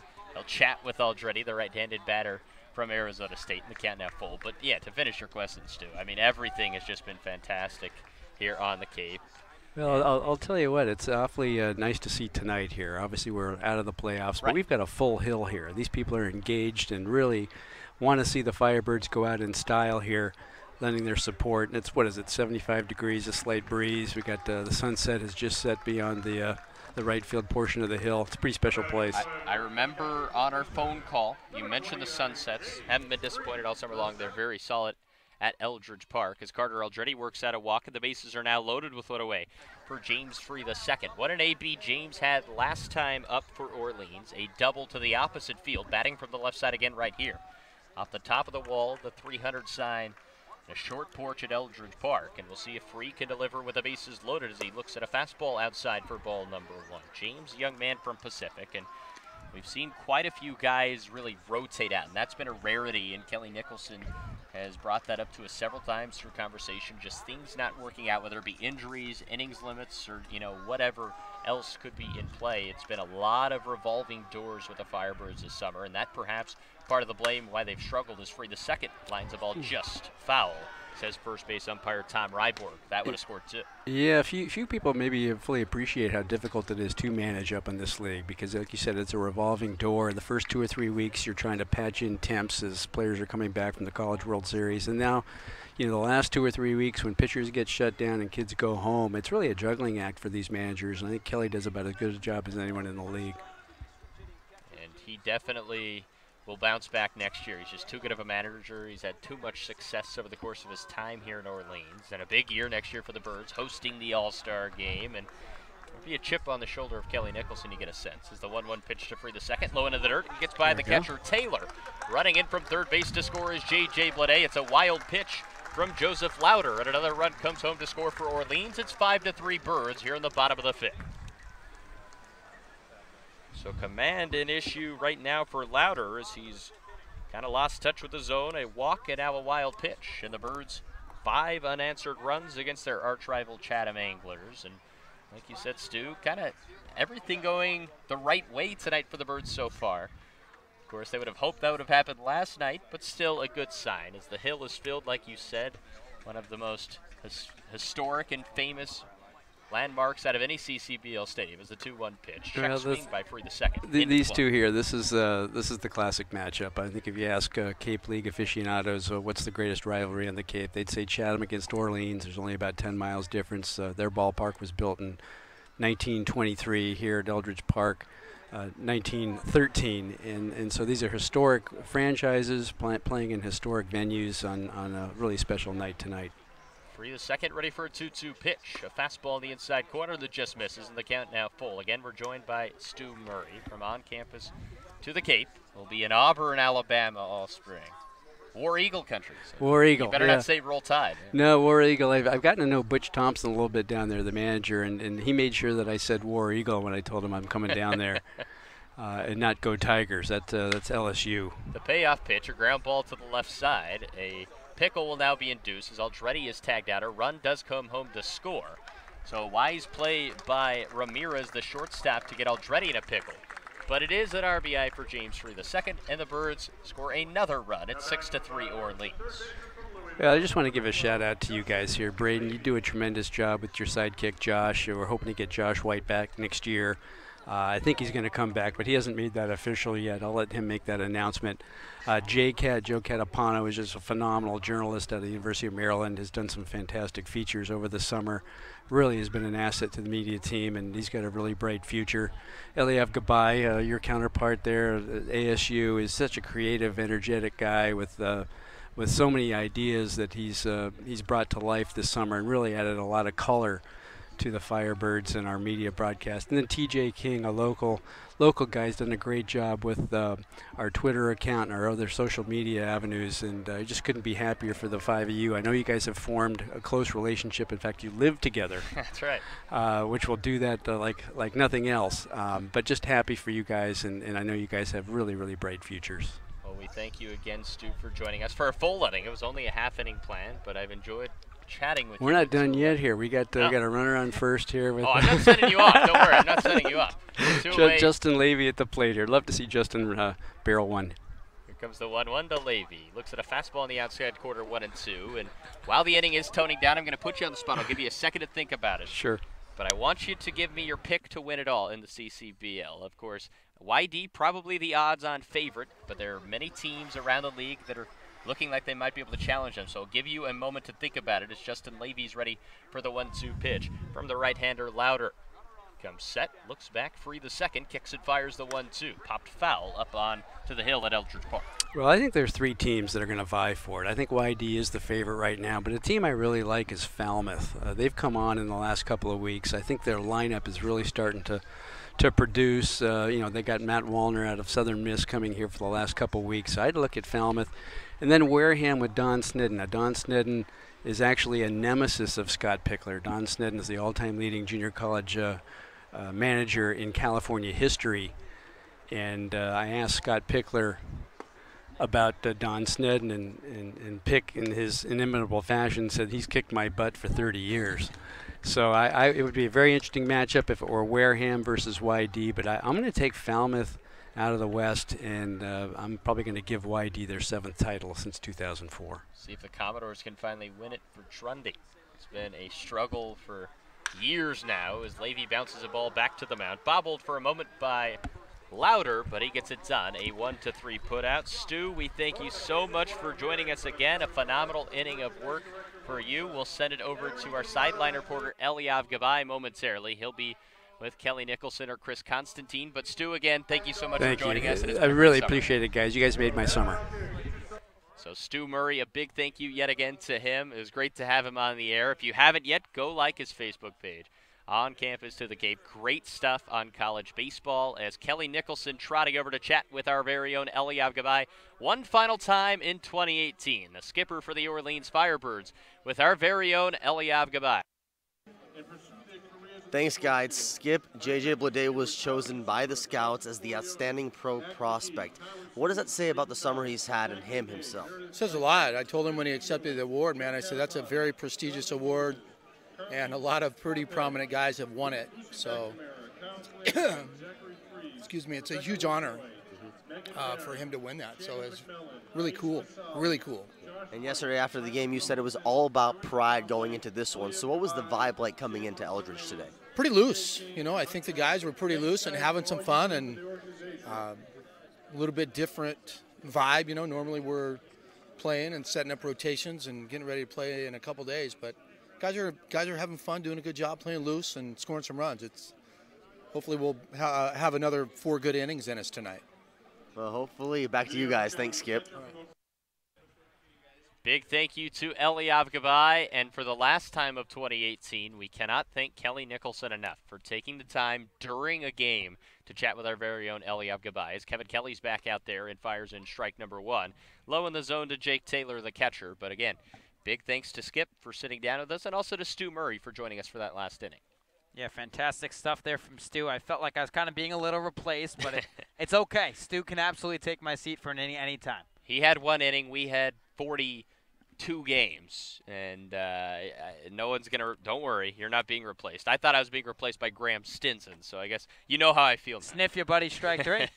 I could never say that, so yeah, you're right. The 1-1 pitch to Taylor swung over the top of as Kevin Kelly just now 1 out away from being qualified for the ERA lead of the CCBL as he strikes out Taylor with a nasty breaking ball to get things going in the 6th. Braden, obviously it's been a tough season for the Firebirds, but there have been some bright spots. This one of those guys, Kevin Kelly, a sidewinder from James Madison, a guy that at the next level probably projects to be just a situational guy.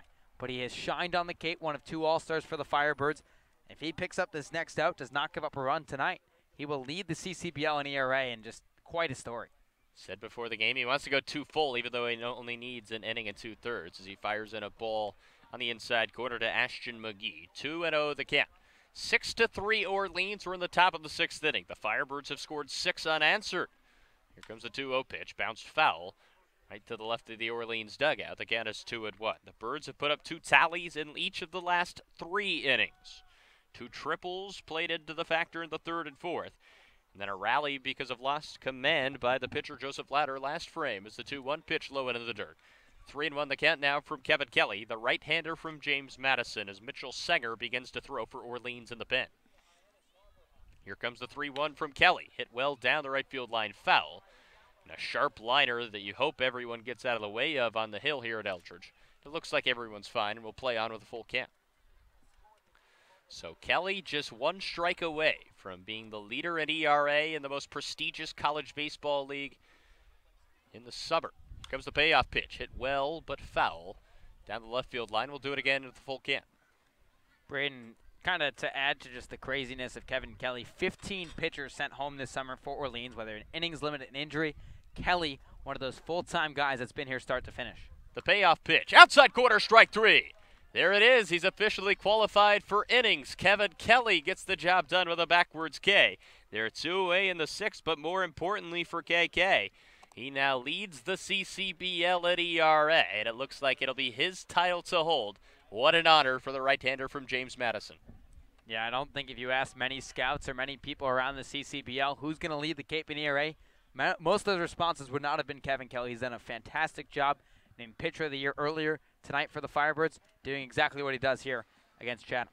2 away, and Kelly fires at a fastball low and outside to the leadoff hitter Blake Sable for ball 1. Now the trick for Kelly, get one more out, and your summer is over, and you can go back to James Madison riding extremely high. Here comes the 1-0 pitch. Hit well out to center field, playable for Pat DeMarco, who has the ball at his tracks. He makes the catch, and hats off one more time in 2018 to Kevin Kelly. He goes 2 innings, gives up just 1 hit, and ends his summer on a high note.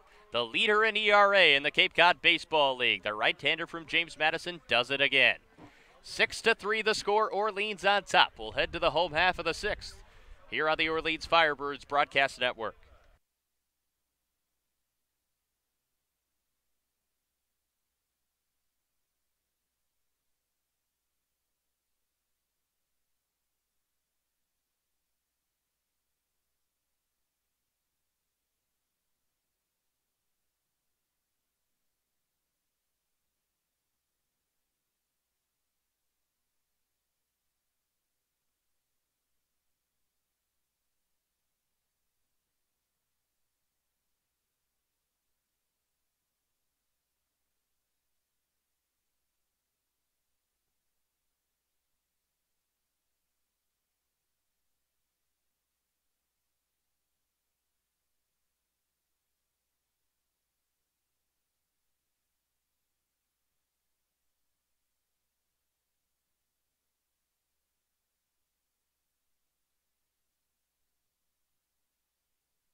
Welcome back to Orleans, bottom of the 6th inning. New pitcher out there for the Anglers. It's C.J. Dandino, the right-hander from UConn, who takes over for Joseph Lauder. It was a tough go for Lauder. The Birds got to him.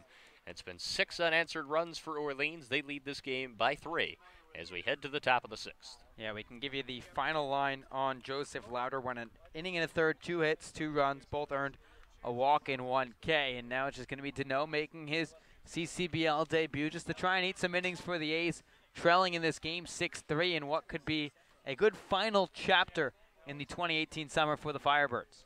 They're certainly hoping for just that. It's been a great start to this ball game. The offense will try to keep it going. They've hit very well against the Chatham Anglers bullpen so far tonight. All 6 of their runs coming against Chatham relievers. 3 earned runs against Brock Riley and 2 against Joseph Lauder. Now it's C.J. Dandino who will take over. Right-hander, like I said, from UConn. He'll take on Alex Gamache to lead things off for Orleans in the bottom of the 6th. Dandino, originally a North Smithfield, Rhode Island native, standing at 6 foot, 205 pounds, will be a senior in the fall at UConn. Gamache still looking for a hit in the Orleans red. The Georgetown Hoya looks at the first pitch, fouls it off his leg for strike number 1, and really the offense has been strong tonight. But everyone in this Orleans dugout hanging on every pitch, hoping that Gamache can get a base hit. His story is awesome. He was a bat boy in this league. He went to camps in the CCBL as a child and truly living his childhood dreams in a way at Eldridge Park tonight. as he has a 1-1 count from Danado. It's 6-3 Firebirds. Bottom of the 6th inning, game 44 of 44. The final time the Birds will play in 2018. Eldridge Park filled to the brim in fitting fashion. The Hill filled tonight. Danado comes set, and here comes the 1-1 pitch to Alex Gamache. Bouncing ball back to the mound, fielded by Danado. The throw over in time. Gamache goes down for the second time tonight, 1-3 putout. And there's one away in the bottom of the 6th.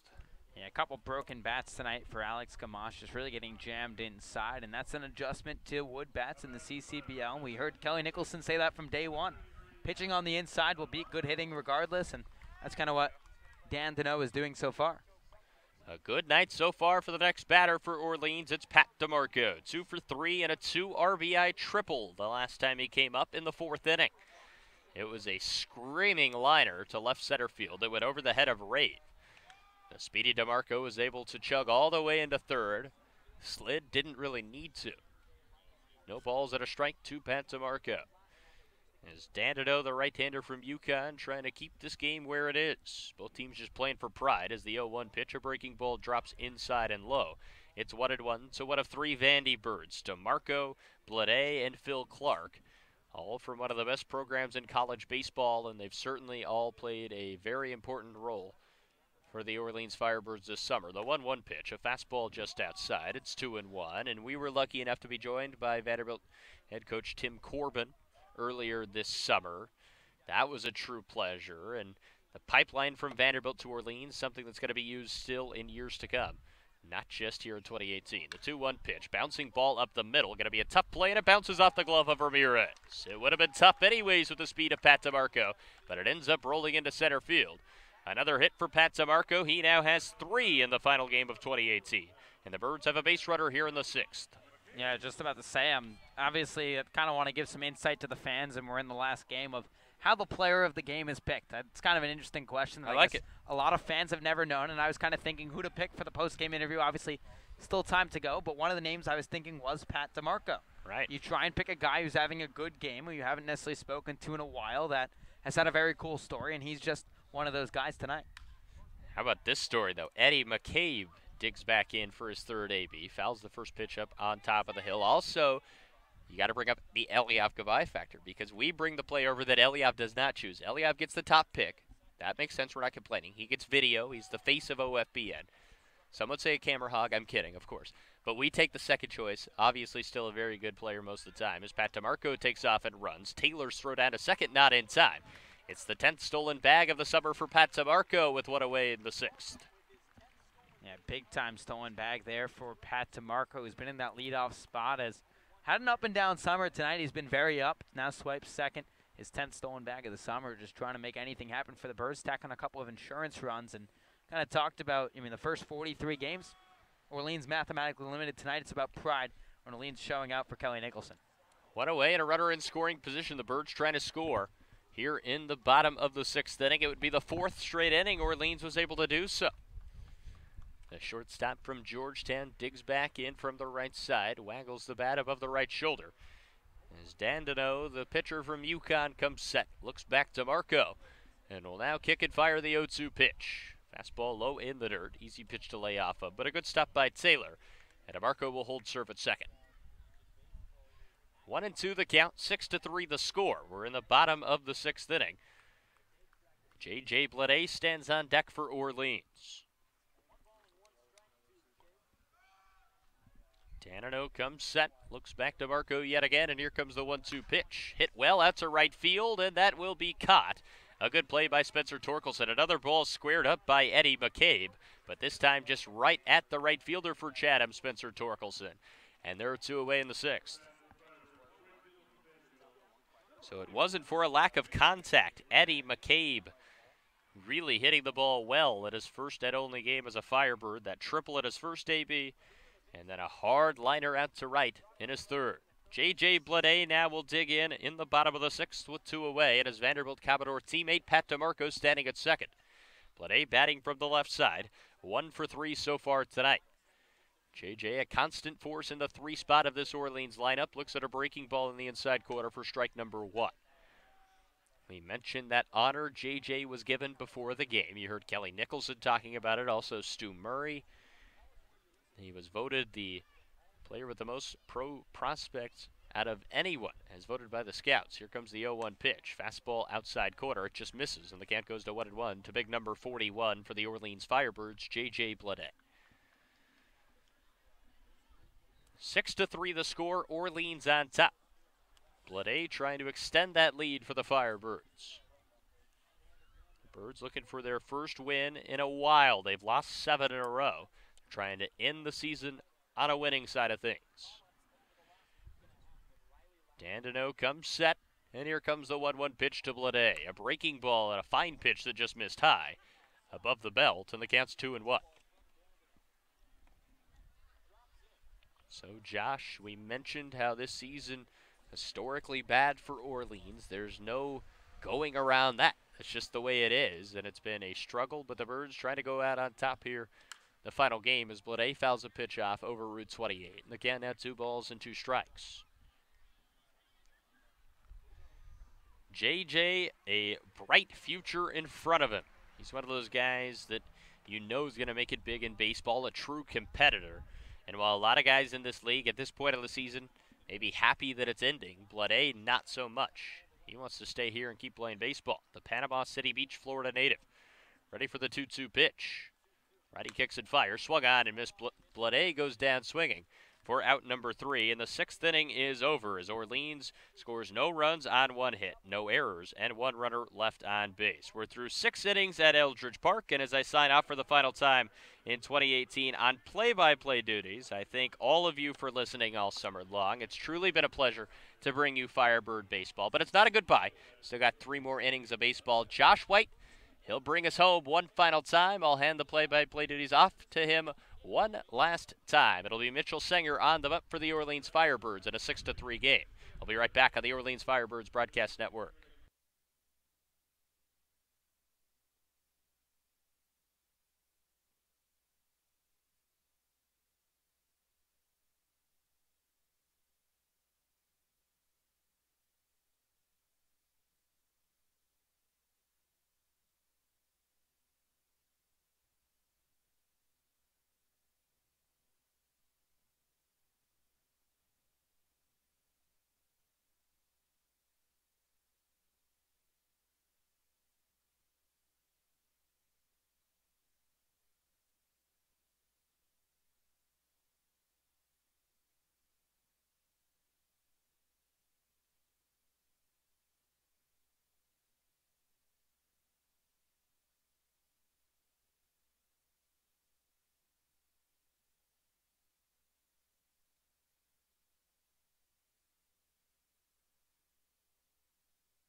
Orleans 6, Chatham 3.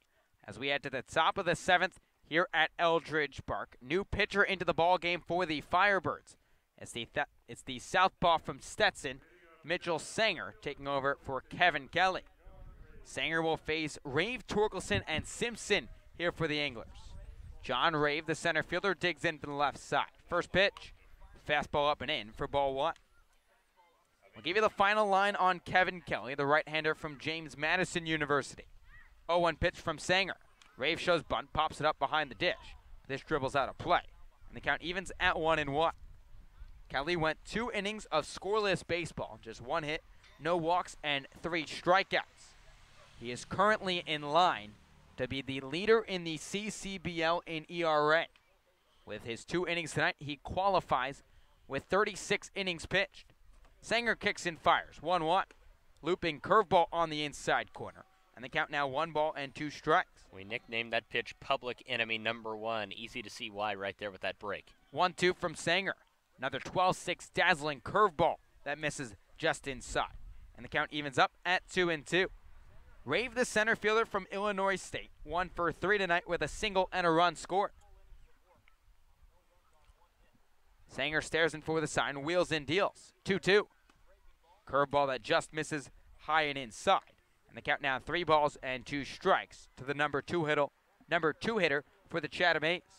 Sanger rocks and fires. Payoff pitch. Curveball tipped in front of the plate. James Free II, the catcher, will barehand it, throw to first. Not in time as this ball skips past the glove of Kenyon Yovan. An infield single for John Rave, his second of the night. And the Anglers have a leadoff base runner here to start the top of the 7th. Telling you what, this Chatham team, I don't know how far they'll make it in the playoffs. You got to like their chances against Harwich, but one weapon this team has better than any other in the CCBL is their speed. I mean, 1 through 9, really, they have speedsters throughout. Obviously, Greg Jones, the guy that catches the headlines, but Sable's quick. You just see John Rave right there running hard down the line, beating out a swinging bunt single. They have speed more than any other team in this league. You talk about the speed. How about some power? Spencer Torkelson digging in from the right side. First pitch, a fastball that runs outside for ball 1. It's Orleans 6, Chatham 3. Here with no outs in the top of the 7th inning. Torkelson 1 for 3 tonight, launching a 2-run moonshot back in the first. Rave leads off first base, 1-0. Fastball outstairs. Now the southpaw falls behind 2 balls and no strikes. Torkelson ending a 1 for 16 skid with that home run. He now has 7 on the summer in just 25 games. 2-0 from Sanger. A fastball tipped off the glove of James Free II, and Rave will take second base on the pass ball charged to the catcher. Now the Anglers have a runner in scoring position, still with nobody out. So Sanger out there for the Firebirds. Another appearance for the southpaw. He has pitched a lot in 2018. Through 93 1/3 innings with the Stetson Hatters before now entering in his 5th game for the Firebirds. He's gone 20 1/3 so far here in Orleans after appearing for Team USA in a tryout. 2-1 pitch, 12-6 breaking ball that misses low and outside. And the count 3 balls and 1 strike. And that's what's kind of crazy about summer baseball. You go on and on and on for a few weeks after the college season goes. So these kids, 18, 19, 20 years old, taxing their arms big time. 3-1, a fastball up and away, ball 4. Sanger issues a 5-pitch free pass to Spencer Torkelson. And the Chatham Anglers have runners on first and second here in the top of the 7th inning with the tying run coming to the plate. Yeah, and Sanger, an ultimate competitor. He's not going to turn away the baseball, and you just hope that he doesn't, injure anything at this point of the summer, or he's such a talented guy. But those innings, you talk about that. It's over 100 now. He had 93 at Stetson, already 20 now for Orleans. That's just a lot for any college pitcher. Now Colin Simpson will dig in. First pitch up and in for ball 1. 6-3 in favor of Orleans here in the top of the 7th inning. The Anglers bring the tying run to the plate with Torkelson leading off of first, John Rave off of second, and Colin Simpson digging in from the left side. Simpson 2 for 3 tonight with a single and a double and a run scored. 1-0 pitch, a fastball corked back to the screen on the left side of home plate. And they count even at 1-1. Simpson batting .265 with 4 home runs and 25 RBIs. Trying to give the Chatham A's a chance in this game. 1-1 pitch, a breaking ball that runs all the way back to the screen. Charging back is James Free II. Rave will take third. Torkelson will grab second on the wild pitch. Now the Anglers will have 2 runners in scoring position, still with nobody out in the frame. Yeah, and Orleans now gotta try to reel this inning in. You don't want it to get away from you, and it's certainly looking like it might be a tough one to work through for Mitchell Sanger, still with nobody out. No action in the Orleans bullpen for the Firebirds. Sanger now going to work out of the windup. 2-1, a fastball that runs up and in. Chin music to Colin Simpson. Not a fan of that genre. As James Free II tosses the baseball back, and Sanger in a hole behind 3-1. certainly not soft like smooth jazz. Stu Murray, a fan of that, but that chin music is very dangerous. Sanger kicks and fires, 3-1. Fastball fouled off by Simpson on a line onto Route 28. Hopping into the forest on the other side here in Orleans. Now the count full at 3-2. Big spot in this ball game. Firebirds lead the Anglers 6-3 with no outs in the top of the 7th inning. But Chatham threatening with 2 runners in scoring position. Payoff pitch. Breaking ball hit to the first baseman Yov, and he drops the baseball, goes through his legs, and nobody's covering first. Simpson will reach on the error charge to Kenyon Yovan. John Rave touches the plate. Spencer Torkelson moves up 90 feet. And the Anglers cut the deficit to just 2. It's 6-4 in favor of the Firebirds. And that's a very sloppy play by the Orleans first base, but a play that he will make almost every single time. But unfortunately, that is the occasion where he does not. And it's an E3 and a run comes to score. And just like that, things are really interesting here at Eldridge. Now Michael Bush, the first baseman from North Carolina, will dig in from the left side. Before Sanger is able to toss a pitch, Jamie Quinn, the fourth-year pitching coach, will come out and have a word with Mitchell Sanger. And Braden, we're going to get to it later in this game as we sign off for the final time here in 2018. But we're going to dish out some thank yous in a little bit. Let's do it. But we're going to talk about kind of just the coaching staff right now, not from a thank you perspective, but kind of just how great they are as coaches and human beings. Yeah, and they truly are the best of the best to be greeted each and every day with a hello, how are you, and no, they sincerely mean it. That's not something you get a lot, honestly, as a working member of the media covering a team, but they've just been so gracious, so easy to work with, and it's been made our job so much easier knowing that they're there to answer questions for us, and that really helps us bring you better coverage when we know more about the team and the ins and out. It leads to better broadcasts, more enjoyable content for you, and that's all because of the help that not only the assistants but also Kelly Nicholson and these players have given us all summer. There will be a fair share of thank yous at the end of this broadcast. I apologize in advance if we miss a name or two. We're going to try and literally get everyone we can. Very well-deserving people here in Orleans. In my opinion, the best organization top to bottom. Now Michael Bush digs in. First pitch from Sanger, a fastball that runs outside for ball 1. James Free, the second, lost the baseball for a moment, and now realizes it's right behind the plate. And now Sanger behind to 1 ball and no strike. 6-4 in favor of Orleans. Still nobody out in the top of the 7th inning. Simpson leads off first. Torkelson 90 feet away at third base. Bush making his first plate appearance of the night. The 1-0, a fastball that runs up and in. Now the southpaw falls behind, 2 balls and no strikes. It was Kyle McCann who started the game at first base for the Anglers. He went 0 for 2, but drew a walk in the 3rd. 2-0 pitch. Fastball check swing that ties up Bush. He did not go around, says the third base umpire, Tyler Bullock. And now Sanger falls behind 3 balls and no strikes. Bush batting .326 with 6 home runs and 17 RBIs. 3-0 from Sanger. Fastball that misses low and outside, ball 4. A nightmare of an inning for Mitchell Sanger continues, still yet to record an out. And the Anglers have the bases loaded and Drew Mendoza strolling to the plate. And that'll do it for Mitchell Sanger in 2018. Kelly Nicholson will come and grab the ball from the southpaw. The Anglers having the bases full and nobody down. It's Orleans 6, Chatham 4. We'll step aside for a break here on the Orleans Firebirds Broadcast Network.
Orleans 6, Chatham 4.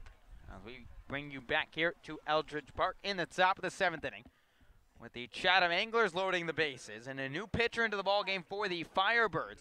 It's Adam Erickson, the right-hander from Stony Brook, trying to just get the Firebirds out of a jam, making his 8th appearance of the summer. Erickson will face Drew Mendoza, the DH from Florida State, in a sticky situation. Bases full of Anglers with nobody down. Mitchell Sanger could not get out of the frame. First pitch from Erickson. Fastball upstairs for ball 1. Sanger just did not record an out in the game for the Firebirds. Gave up 1 hit, 1 run at the moment. It was earned 2 walks. Still responsible for all 3 runners on base. Erickson stares in for the sign. Now comes set at the belt. 1-0 pitch. Fastball cut on and missed. And the count evens up at 1-1. Drew Mendoza 1 for 3 tonight. Singled in the 3rd and struck out swinging back in the 5th. Erickson just signed a couple weeks ago by the Firebirds. Has done tremendously well for Orleans. Just a 1.74 ERA in 10 1/3 innings pitched. 1-1 from the right-hander. Fastball that runs upstairs above the letters of Mendoza. And the count now 2 balls and 1 strike. Bush leads off first, Simpson off of second, and Torkelson 90 feet away at third base. Firebirds 6, Anglers 4 here in the top of the 7th inning. The California native comes set at the belt. 2-1 pitch. Fastball on the line into right field, a base hit. Coming in to score from third is Torkelson, getting the wave around from Randy Whistler, and he will now get held up. But an RBI single for Drew Mendoza. The deficit now just cut to 1. It's 6-5 in favor of Orleans. And this is where the Firebird bullpen being so beat down. They're so tired. They've been used up so much recently. This is where it comes to show. And it's really unfortunately for the Firebirds because they played a very good ball game so far, but just being out of gas. That's kind of the story of the summer for the Birds pitching staff, and it's coming to light right here at the worst time. Now Ben Ramirez, the left-handed hitting shortstop from USC, will take it. Ramirez 1 for 3 today with a single and an RBI. Still bases loaded for the Anglers. First pitch from Erickson. Fastball upstairs for ball 1. Firebirds led by as many as 3 in this ball game after trailing in the early going 3-0. Orleans scored 6 unanswered runs, but now it's the Anglers scoring 2 of their own. Bases full here for Chatham. 1-0 from Erickson. A fastball lifted into shallow part behind the pitcher's mound. The shortstop Maccabee will come on and make the play for the first out of the frame. And a much needed out finally here in the 7th inning after the first 5 guys step into the batter's box and reach for Chatham. Finally a big out. So now Jake Taylor, the catcher from Oklahoma State, will dig in from the right side. And Erickson just trying to keep the damage at 2 in the frame. Spencer Torkelson just scored for the Anglers. Chatham their 2nd run in the inning. First pitch from Erickson. Breaking ball cut on and missed for strike 1. Quiet night for Taylor in the 8-hole for Tom Holliday. 0 for 3 with a couple of strikeouts. Sanger for the Firebirds in this frame could not record it out. Giving up a couple of hits and a couple of walks. And the Anglers still with the bases full. 0-1 from Erickson.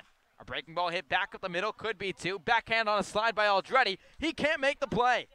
An infield single and an RBI for Jake Taylor. And the Anglers have tied the ball game up. It's 6-6 here in the top of the 7th inning. Well, that evaporated rather quickly, and all it needs is one quick rally against a battered bullpen. And a nice job by Jake Taylor to just get the bat on the ball there, send it up the middle. Would have been a very tough play for Carter Aldretti. He could not do so. At least kept it in the infield. But like you said, tie ball game just like that. It's now Ashton McGee, the left fielder from North Carolina. Originally started in left field, has since shifted to third base for the Anglers, trying to break the deadlock tie at 6. First pitch from the right-hander Erickson. Breaking ball on the outside corner, called strike 1. Very wacky game here at Eldridge Park. Game that means nothing to the Firebirds, already mathematically eliminated from playoff contention. Lane's just trying to stave off what would tie them for the worst record in franchise history. 0-1, a breaking ball that misses low and outside. And the count evens out 1-1. Orleans stands at 13-29-1. The Firebirds lose tonight. It'd be the worst record in franchise history, tying with the 1992 club and the 1989 club. Coached by Rolando Casanova and John Castleberry, respectively. 1-1 pitch, fouled by McGee. And the count now 1-2 strikes.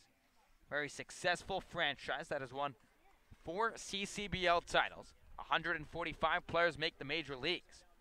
Only missing the postseason now for the 3rd time in the 14 years that Kelly Nicholson has been at the helm. 1-2. Breaking ball, cut on and missed, strike 3. Erickson gets McGee to go fishing at the curveball in the dirt. And there's 2 out in the top of the 7th inning. And a good pitch that time by Adam Erickson, like you said, down low in the dirt, forced McGee to chase. That's exactly what he does. And now you've got 2 of the 3 guys required, and it's not going to be an easy test here with the leadoff batter coming up at 2 away. So Blake Sable, the 3rd baseman from USC, will dig in from the left side. With the Anglers and the Firebirds all knotted up at 6 here in the top of the 7th inning. Bases still full for the Anglers. First pitch from Erickson to Sable. A fastball up and away for ball 1. Sable 1 for 3 tonight. Doubled in the 4th. Also drew a walk in the 2nd. One of the finest hitters in the CCBL this summer. He's reached base in 8 consecutive ball games. The California native batting .343 with 7 long balls. 1 out. Breaking ball on the outside corner. And the count evens up at 1-1. Sable, a CCBL All-Star this past summer for the Chatham Anglers. Trying to give the A's another lead in this ball game after it was Chatham taking the early 3-0 lead. 1-1 from Erickson. Breaking ball chopped to the right side. Should be an easy play for Aldretti. He'll pick up the baseball and throw to first in time. And the side is retired, but not before the Anglers tie the ball game up. Scoring 3 runs on 3 hits, 1 error, and 3 runners left on base. We've reached stretch time here at Eldridge Park. Get up and stretch those legs and buckle your seatbelts as the Firebirds and the Anglers are tied at 6 here on OFBN.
Tie game between Chatham and Orleans. 6 runs apiece as we head to the bottom of the 7th here at Eldridge Park. Jack Scroshuns will lead things off for the Firebirds, set to face the new arm into the ball game. It's the right-hander from Middlebury College, Colby Morris. The rising senior set to face the rising junior Groshans. Righty-on-righty matchup. First pitch of his CCBL career from Morris. A fastball fouled back from Jack Scroshuns for strike one. Groshans 1 for 2 tonight, singled in the second, also struck out in the fifth. Morris gets the sign from the new catcher, Colin Simpson. 0-1, a breaking ball lifted into center field. Rave coming on, and he makes the catch on a slide. Jack Scroshuns put a good swing on that baseball. Rave going down to a knee, able to take away a base hit. And there's one down in the bottom of the seventh. Great job by John Rave. Obviously a great deal of speed, and shows that off yet again right there. Like you said, sliding out for that baseball and robbing Groshans of yet another hit. So Colby Morris making his first appearance on the mound. A couple defensive changes as well for the Anglers. Colin Simpson, who started the game at second base, has shifted behind the plate with the newly inserted second baseman, Cole Heveland from northeastern Kentucky. First pitch to Kenyon Yovan, a fastball on the outside corner, called strike one. Heveland also making his CCBL debut with the Anglers, trying to get a couple guys experience before the playoffs. 0-1, chopper to the left side, gloved by the shortstop Ramirez. He'll toss in time to Bush. There's 2 up and 2 down here to start the bottom of the seventh.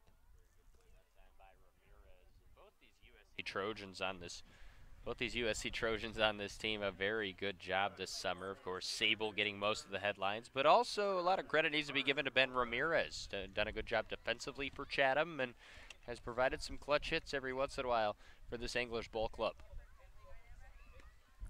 Now Carter Aldretti will dig in from the right side. First pitch, the right-handed hitting second baseman on the outside corner, called strike one. 6-6 between Orleans and Chatham. Here with 2 down in the bottom of the seventh. 0-1. Fastball fouls off down the right field line and tailing out a play.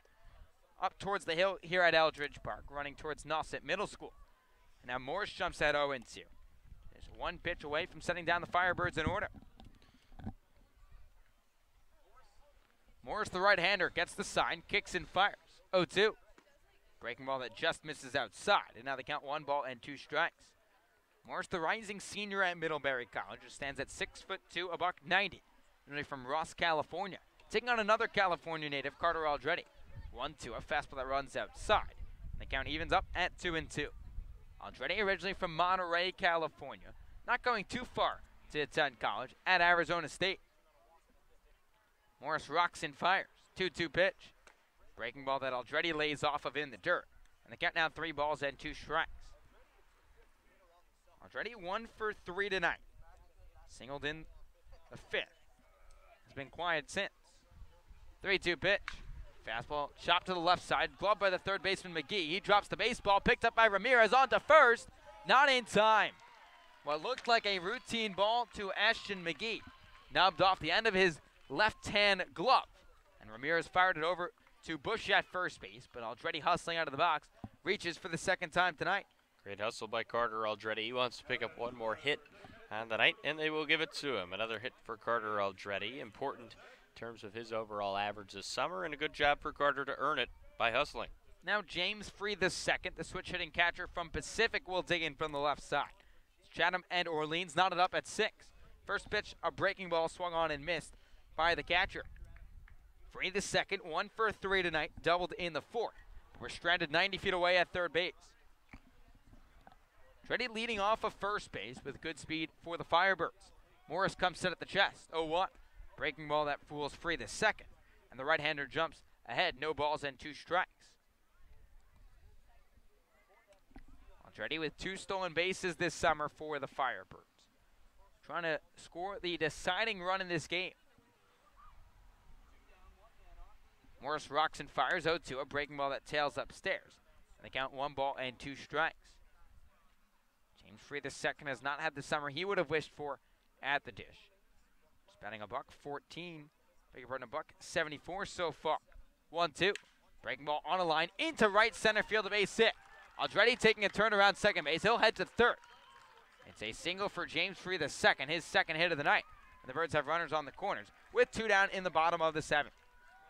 God, Orleans probably wishing that this James Free had been there all summer long. A totally different outlook at the plate tonight for the Firebirds, getting it done with a double earlier and then a solid base hit through the middle this time around. And been a tough struggle of a summer for him at the dish, but finally trying to get dialed in the final game of the season. Now Justin Levy, the third baseman from the University of Louisville, will dig in from the right side. Chatham 6 and Orleans 6. Here with 2 away in the bottom of the 7th. Birds with runners on the corners. First pitch from Morris. Breaking ball popped up into shallow center field. Rave charging into his left. Battling the wind, coming all the way towards the infield and makes the catch on the run. And the side is retired.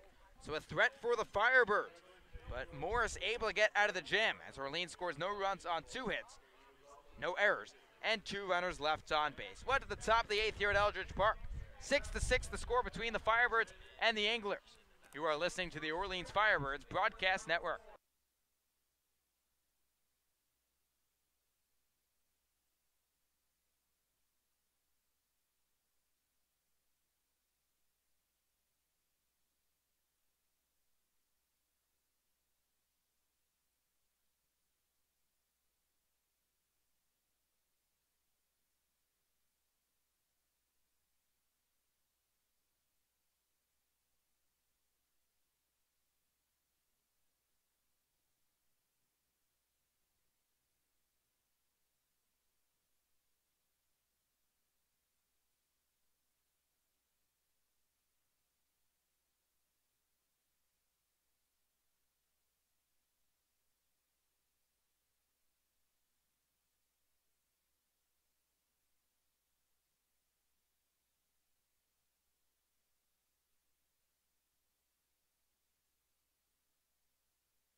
Chatham and Orleans deadlocked at 6 runs apiece as we head to the top of the 8th inning here at Eldridge Park.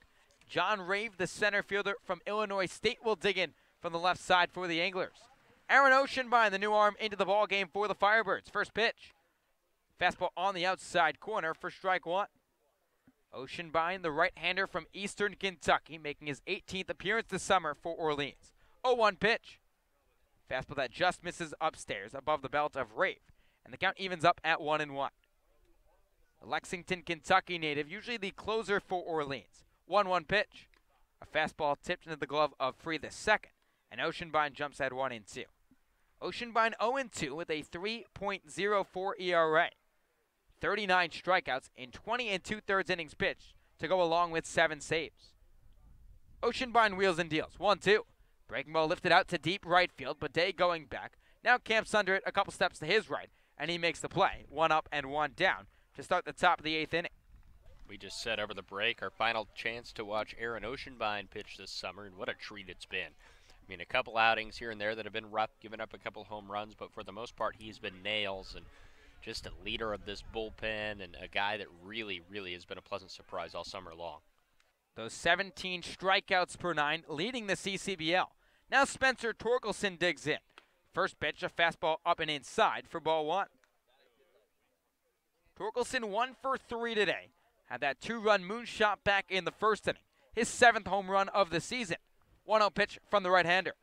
Fastball right down Broadway, and the count evens up at 1-1. Orleans and Chatham tied at 6, with one down in the top of the 8th inning. Game 44 of the CCBL regular season. Oceanbine rocks and fires, 1-1. Breaking ball that Torkelson holds off of, and the count now 2 balls and 1 strike. Spencer Torkelson, one of the finest hitters in the country, was named the Freshman National Hitter of the Year, 2-1. Breaking ball in the dirt that runs outside. Now the count 3 balls and 1 strike. Not only was Torkelson named the National Freshman Hitter of the Year, also broke Barry Bonds' 35-year-old Sun Devils freshman single-season home run record, set back in 1984. 3-1, a fastball corked back by Torkelson over the press box behind home plate. And the count now 3 balls and 2 strikes. Yeah, big-time player and a bright future definitely at Arizona State and also in the pros whenever he decides to make that jump. The California native digs back in. Payoff pitch from Oceanbine. Fastball on the outside corner. Ring 'em up, strike 3. Oceanbine puts the heater on the outside edge.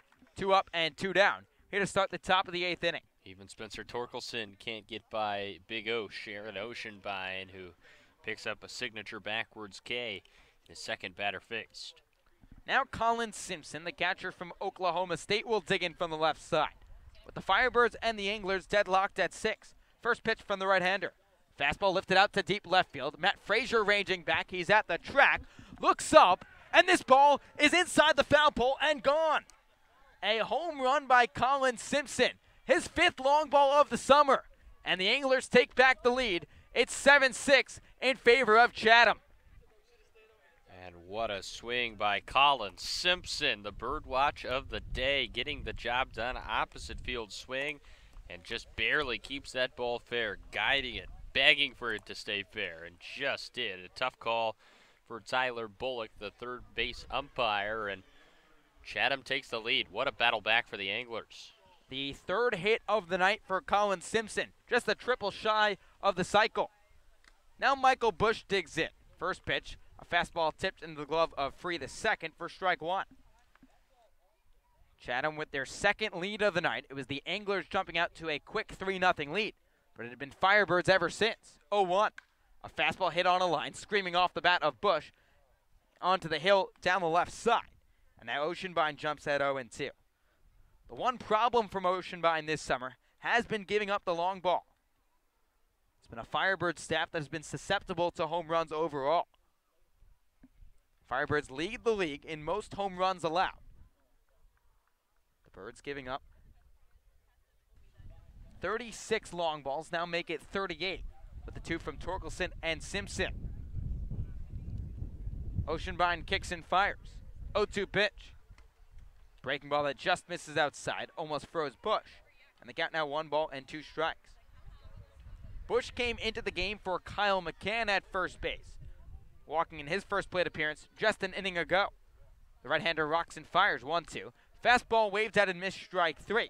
The second strikeout of the inning for Aaron Oceanbine, and the side is retired. But not before Colin Simpson puts his mark on this ball game.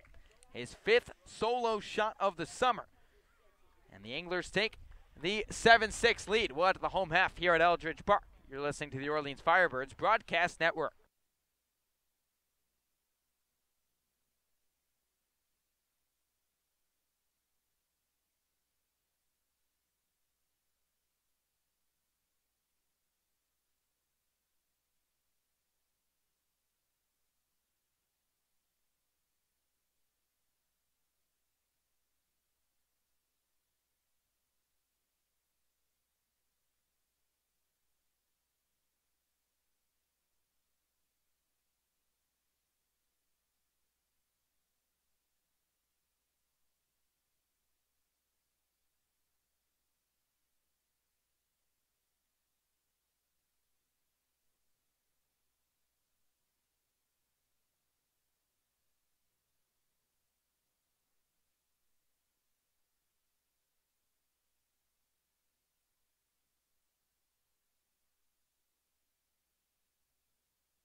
Chatham 7, Orleans 6, as we head to the home half of the 8th here at Eldridge Park.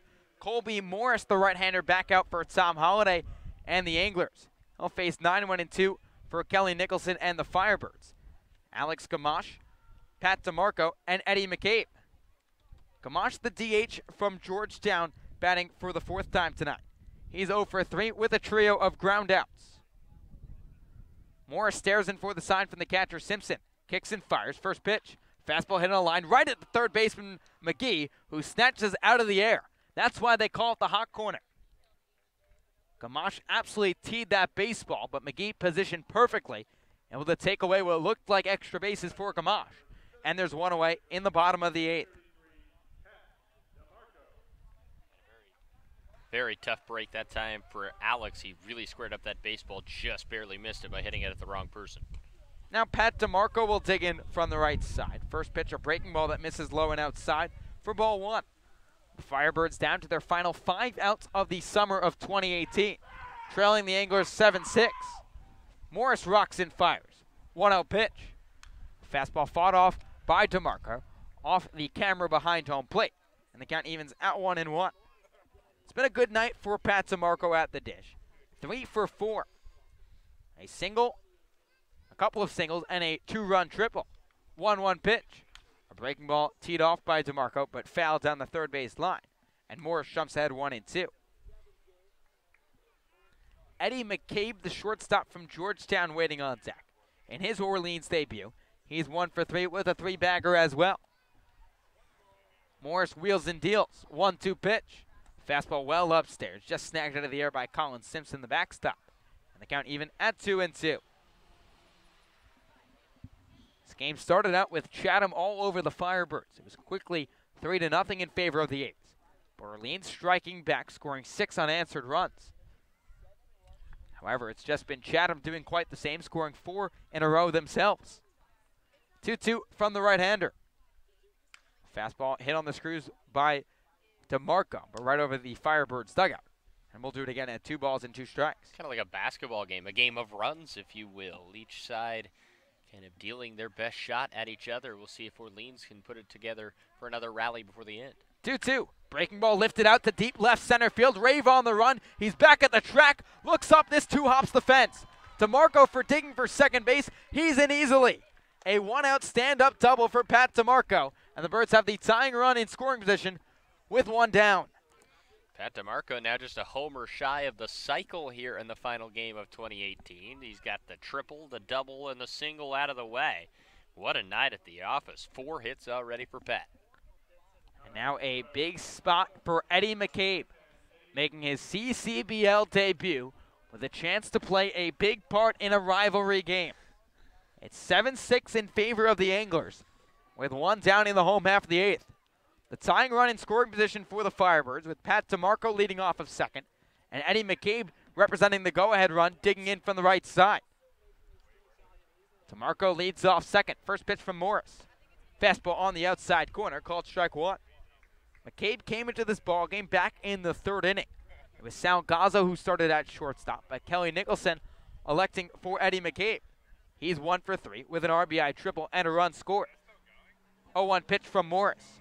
A breaking ball that tails outside, and the count evens at 1-1.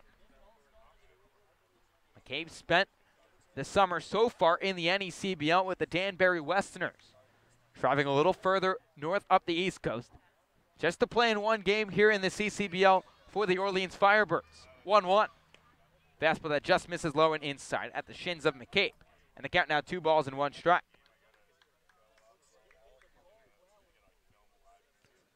McCabe just trying to find a way to give the Birds a chance, with J.J. Blade waiting on deck, the right fielder from Vanderbilt. Orleans down to their final 5 outs in 2018, trying to end the season on a high note. 2-1 pitch from Morris. Fastball hit hard, back up the middle, into center field, a base hit. Being waved around third base is DeMarco. Rave drops the baseball, and DeMarco's in standing up. An RBI single for Eddie McCabe, and we are tied at 7 here in the bottom of the 8th at Eldridge Park. Where has this guy been all summer? What a first game and only game of the summer for Eddie McCabe. The RBI triple earlier now comes up with a big base hit up the middle, and we are tied yet again. The new Firebird gets it done. The Firebirds and the Anglers knotted up at 7 with only one down in the bottom of the 8th. Now J.J. Blade digs in. McCabe running, throw down from the catcher. Simpson not in time. McCabe singles and then steals second base, showcasing his talents here under the lights at Eldridge Park. And the Birds have the go-ahead base runner in scoring position. He is quick, I will tell you that much. He had a great jump right there. We saw his speed also on that triple. Unbelievable. Game that the Firebirds trailed in the early going 3-0, took a 6-3 advantage. Then Chatham jumping back in front, and now we're tied. 0-1 to Blade, a curveball that fools him. Now the count 0-2. Blade 1 for 4 tonight, singled in the 5th and came around to score. McCabe leads off of second base, representing the go-ahead run for the Firebirds. 0-2 pitch to Blade. A fastball upstairs above the letters of the left-handed hitting right fielder. And the count now 1-2. Blade named the top prospect by scouts in the CCBL. Having a good summer for the Firebirds, batting .310 with 5 home runs and 14 RBIs. 1-2. Breaking ball lifted the other way out to shallow left field. The shortstop Ramirez going back, now blown out to Blake Sable, who makes the catch above the shoulders. And there's 2 away in the bottom of the 8th.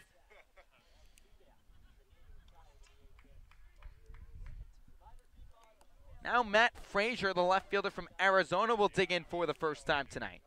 And with Frazier coming into the ballgame for Jax Groshans in left field for defensive purposes. Frazier has not had the summer he would have wished for at the dish. Just batting a .157 with 5 RBIs in 30 games played. But what a time to pick up a crucial base hit. Yeah, dude, that was nuts. I mean, talk about McCabe. We were joking about it off air. Why would you sign a player in the last game of the season? Well, looks like a pretty good move right now for Orleans. He right up there with Pat DeMarco being the player of the ball game, and 2 huge RBIs for the new guy. It's 7-7 between Orleans and Chatham in the 44th and final game of the regular season. Runner in scoring position here for the Birds. First pitch to Frazier. Line drive back of the box, but gloved by Ben Ramirez. He'll toss to first. Bush stays on the bag, and the side is retired. Frazier gave the Birds a chance, but Ramirez up to the task defensively. So we will head to the top of the 9th inning here at Eldridge Park, all knotted up at 7 apiece. The Firebirds score 1 run on 2 hits, no errors, and 1 run left on base. You are listening to Firebirds Baseball on the Orleans Firebirds Broadcast Network.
Orleans and Chatham all knotted up at 7 apiece as we head to the top of the 9th here at Eldridge Park.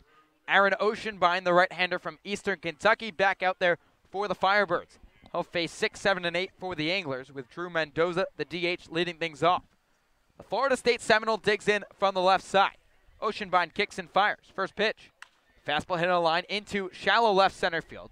DeMarco ranging towards his right. He makes the catch. 1 pitch and 1 out. Here to start the top of the 9th inning. Not a bad way to start the top of the 9th inning. And Aaron Oceanbine loves the fact that the Birds were able to score a run in the bottom half because he was on tack for the loss. And now, obviously, if his team can win it, he could be the winning pitcher for Orleans if they can win in the bottom of the 9th. Now Ben Ramirez, the left-handed hitting shortstop, will dig in for the Chatham A's. First pitch from Oceanbine. A fastball fought off by Ramirez on the third base side. for strike one. A game that has gone back and forth between the Firebirds and the Anglers. It was Chatham jumping out to a quick 3-0 lead before the Firebirds scored 6 unanswered runs to take a 6-3 advantage. 0-1. A breaking ball fought off by Ramirez once again, down the third base side over the Chatham dugout and out of play onto Route 28. And Oceanbine jumps ahead 0-2. But then the Anglers scored 4 consecutive runs, taking the 7-6 advantage. But now Eddie McCabe tying it up on the RBI single just half an inning ago. 0-2. Fastball fisted by Ramirez back to the screen. And we'll do it again at 0-2. Ramirez at the dish tonight, 1 for 4 with an RBI. One of 2 USC Trojans in this lineup for Tom Holliday and the Chatham Anglers. 0-2 pitch. Breaking ball tipped behind the dish, but free the second. The catcher can't hold on. And we'll do it again at 0-2. Chatham 7, Orleans 7. Here with 1 away in the top of the 9th inning. Oceanbine toes the rubber, working from the winds-up. 0-2 pitch on its way. Fastball fouled back to the screen once again by Ramirez. A good fight. And we'll do it once again. Really good fight here for Ben Ramirez, who only has 1 hit so far on the night, but he's looked very comfortable and a tough out for Orleans pitchers all night long. Oceanbine with the tan glove near the cap. 0-2. Fastball pops up behind the dish, tailing towards the press box behind home plate, and runs out of play. A couple of foul balls by Ben Ramirez. The 6'3" Chula Vista, California native will dig back in. Oceanbine trying to figure out the puzzle. Right-hander takes a deep breath, wheels and deals. 0-2. Breaking ball fisted off once again down the third base side and out of play, almost hitting a police car on Route 28. And we'll do it once again at no balls and 2 strikes. Cole Hevelin, the second baseman from North Kentucky, waits on deck for the Chatham A's for his first AB of the summer. 0-2. Breaking ball check swing by Ramirez. The appeal down to first. He did go around, and strike 3 for Aaron Oceanbine, his 3rd of the night. And there's 2 down in the top of the 9th.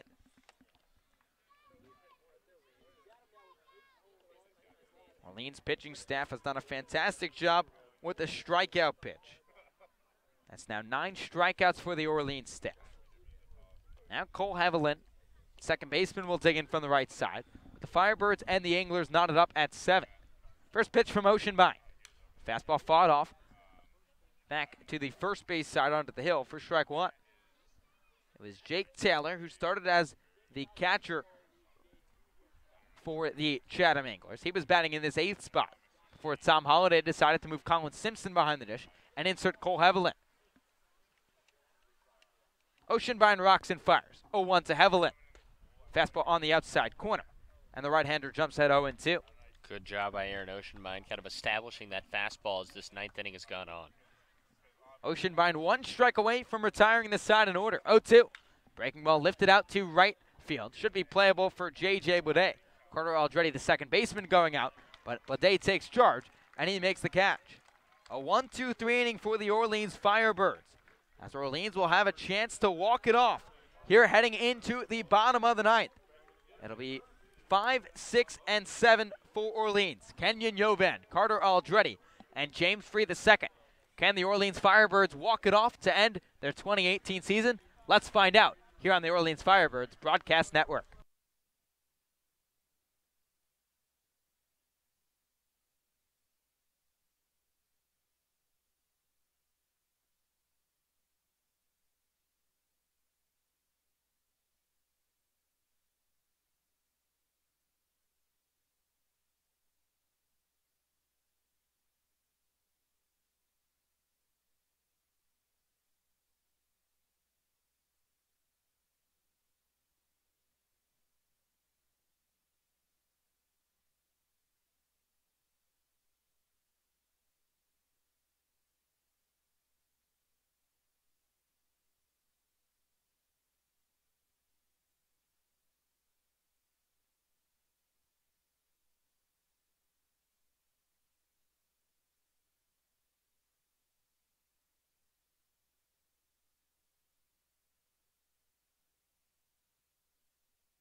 Orleans and Chatham deadlocked at 7 apiece as we head to the home half of the ninth here at Eldridge Park. The Firebirds trying to walk it off and finish the 2018 season on a high note. It'll be 5, 6, and 7 for the Firebirds. Kenyon Yovan, Carter Aldretti, and James Free II set to face the new arm into the ball game for the Chatham Anglers. It's Jorge Arenas from Stetson University, usually a position player, a middle infielder to be specific. But Tom Holliday trying to conserve some arms. He's going to go to a guy that's actually thrown to one batter already this summer, striking him out. Yeah, but this is Chatham showing this game doesn't matter. We don't want to use up a pitcher, and hopefully that leads to a Firebirds walk-off win. So Kenyon Yovan digs in. First pitch, a fastball on the outside corner for strike one. A couple of two-way players going at it, if you will. Yovan known more for his pitching. Arenas known more for his hitting. They're flip-flopping roles in this instance. Arenas stares in for the sign from the catcher, Simpson. Now steps off and asks for the signs once again. Yovan just playing in his 10th game at the plate this summer for the Firebirds. 0-1. A fastball cut on and missed. A home run hack. And the count now 0-2. Yovan every once in a while will pull back and swing, trying to send a ball to the moon. That was another one of those monster hacks right there. The wind gusting in hard from dead center field here at Eldridge Park. Firebirds trying to walk it off and finish the 2018 season with a victory. 0-2 pitch. Fastball cut on and missed, strike three. Good morning, good afternoon, and good night. Jorge Arenas, fans Kenyon Yovan, and there's one away in the bottom of the ninth. Two batters faced, 2 Ks this summer for Jorge Arenas, and his Chatham dugout is loving it with the position player excelling on the bump for the Anglers at a big-time K to open up the bottom of the ninth. Now Carter Aldretti, the second baseman from Arizona State, will dig in from the right side. Aldretti given his home run derby trophy earlier tonight, trying to hit a long ball and give the Firebirds the victory. Aldretti 2 for 4 tonight, a single and a double for the Firebirds. Righty on righty matchup. First pitch. Fastball that misses high and in for ball one. Aldretti entered the night batting an even .250 with 5 home runs and 17 RBIs. Arenas has faced 2 batters this summer and has 2 strikeouts. 1-0 pitch. A curveball that misses inside. Now the count goes to 2 balls and no strikes. So after seeing the heater that stayed in the upper to low 90s, Arenas flashes a little curveball into Carter Aldretti. Right-hander set, 2-0. Fastball that runs outside, and now Arenas falls behind 3 balls and no strikes. Big-time hitters count here for Carter Aldretti. Orleans and Chatham tied at 7. 3-0 pitch. Aldretti taking all the way, and a fastball right down the chute. And they count 3 balls and 1 strike. Aldretti has hit 2 of his 5 home runs this summer against the Anglers in just 5 games played. Trying to pick up his 3rd right here. 3-1 pitch. Breaking ball that misses low and inside, ball 4. Carter Aldretti works out a 1-out walk. And the Birds have the winning run on first base. Great AB by Carter Aldretti. Don't chase anything against a position player on the bump, and a good job by Carter to stay disciplined, earn a walk, and now give the next guy up a chance to try to walk this season off with a win. Now James Free II, who has had a fantastic night at the dish, will dig in from the left side. James 2 for 4 with a single and a double. Arenas working from the stretch. First pitch, fastball chopped to the first baseman, McGee. I beg your pardon, Bush. Tosses the second onto first in time. A 3-6-1 double play with Arenas coming over to cover. And what could have been a Firebirds walk-off turns into an inning-ending double play for the Anglers. We will head to extras here at Eldridge Park. The Firebirds not ready to say goodbye just yet. Orleans scores no runs on no hits, no errors, and nobody left on base. Let's do extras one more time, Braden Bell. Orleans and Chatham deadlocked at 7. You are listening to the Orleans Firebirds Broadcast Network.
The Orleans Firebirds not ready to say goodbye yet to the 2018 Cape Cod Baseball League season. We will head to extras here at Eldridge Park. The Chatham Anglers and the Orleans Firebirds tied up at 7 apiece. Aaron Oceanbine, the right-hander from Eastern Kentucky, back out for his third inning of work. He'll face 9-1-2 for the Chatham A's, starting with Ashton McGee. First pitch from Oceanbine. A breaking ball that misses upstairs for ball 1. McGee, the left-handed hitting third baseman, 1 for 4 tonight with a couple of strikeouts. Oceanbine rocks and fires. 1-0. A fastball lifted out to deep, shallow center field. Second baseman Aldretti going back, battling the lights, and he makes the catch for the first out of the frame. Aaron Oceanbine, kind of that last bullet in the pen for Kelly Nicholson. Chatham obviously doesn't want to be playing extra innings. They don't want to risk injury. They don't want to waste arms. Orleans kind of out of pitchers, so it'll be interesting to see how both skippers kind of play out the stretch here in the final game of the regular season. It's now 5 in a row retired by Oceanbine, and Blake Sable will dig in for the 6th time tonight. Righty on lefty matchup. First pitch from Oceanbine. A breaking ball that just misses outside for ball 1. A season of highs and lows for the Firebirds. Losers of 12 of their last 13. And have missed the postseason for the first time since 07. 1-0 pitch. Curveball that catches the outside corner, and the count evens up at 1-1.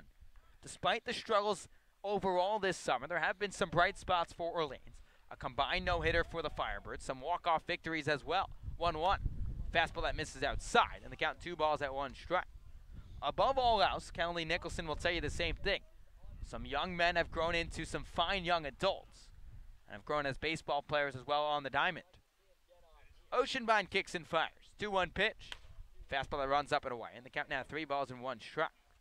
One of those guys, Aaron Oceanbine, a kid from Eastern Kentucky, not a baseball powerhouse, but has shown his potential as the next level out of the bullpen.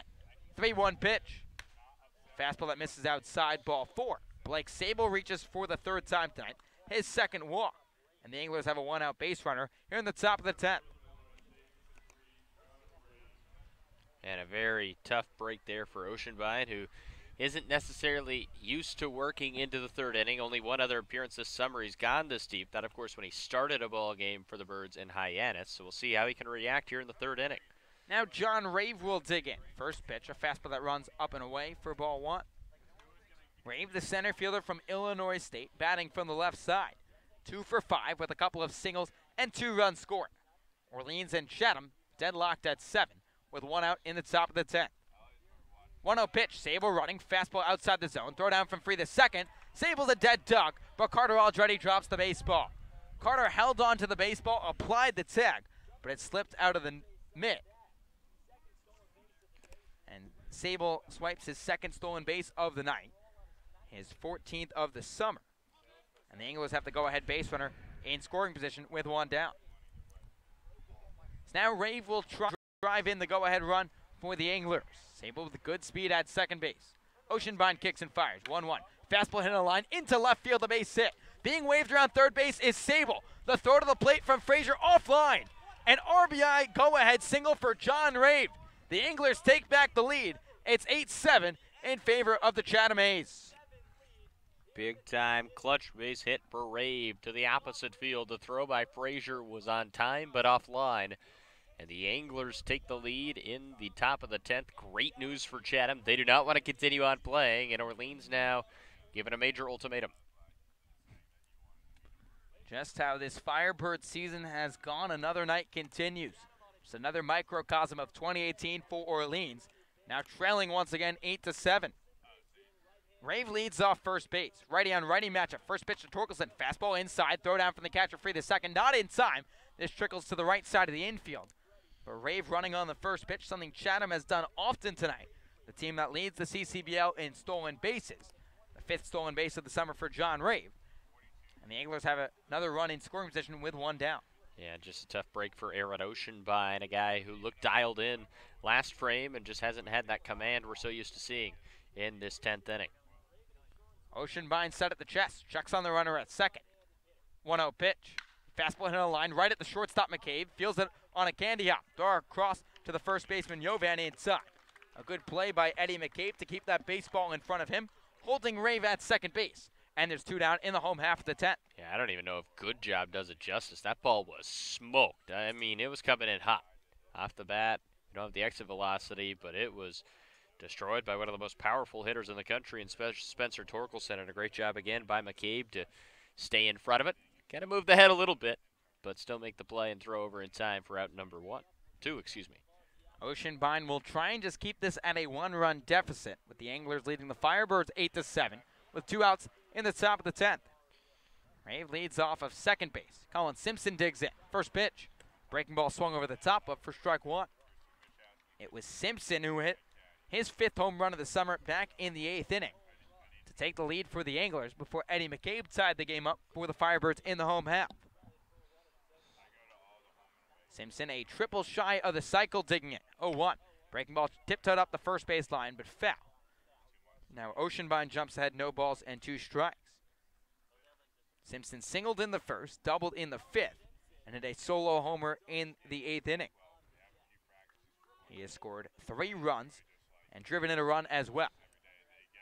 Rave with good speed at second base, an insurance tally for the Anglers waiting on. 0-2 from Oceanbine. Fastball fouled back to the screen. And we'll do it again at 0-2. For Orleans in the bottom of the 10th. 2 up for the Firebirds. It's Justin Levy, Alex Gamache, and Pat DeMarco. Oceanbine comes set at the chest. 0-2 pitch. 12-6 breaking ball waved out and missed, strike 3. Oceanbine figures out the puzzle of Simpson, his 2nd strikeout of the night. But not before the Anglers strike back and take the lead. 1 run on 1 hit, no errors, and 1 run left on base. One last chance for Orleans to extend their 2018 campaign. 8-9-1 for the Firebirds. As Orleans will go down, trailing 8-7 in the home half of the 10th. You are listening to the Orleans Firebirds Broadcast Network.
One last chance for the Orleans Firebirds to extend their summer here in 2018.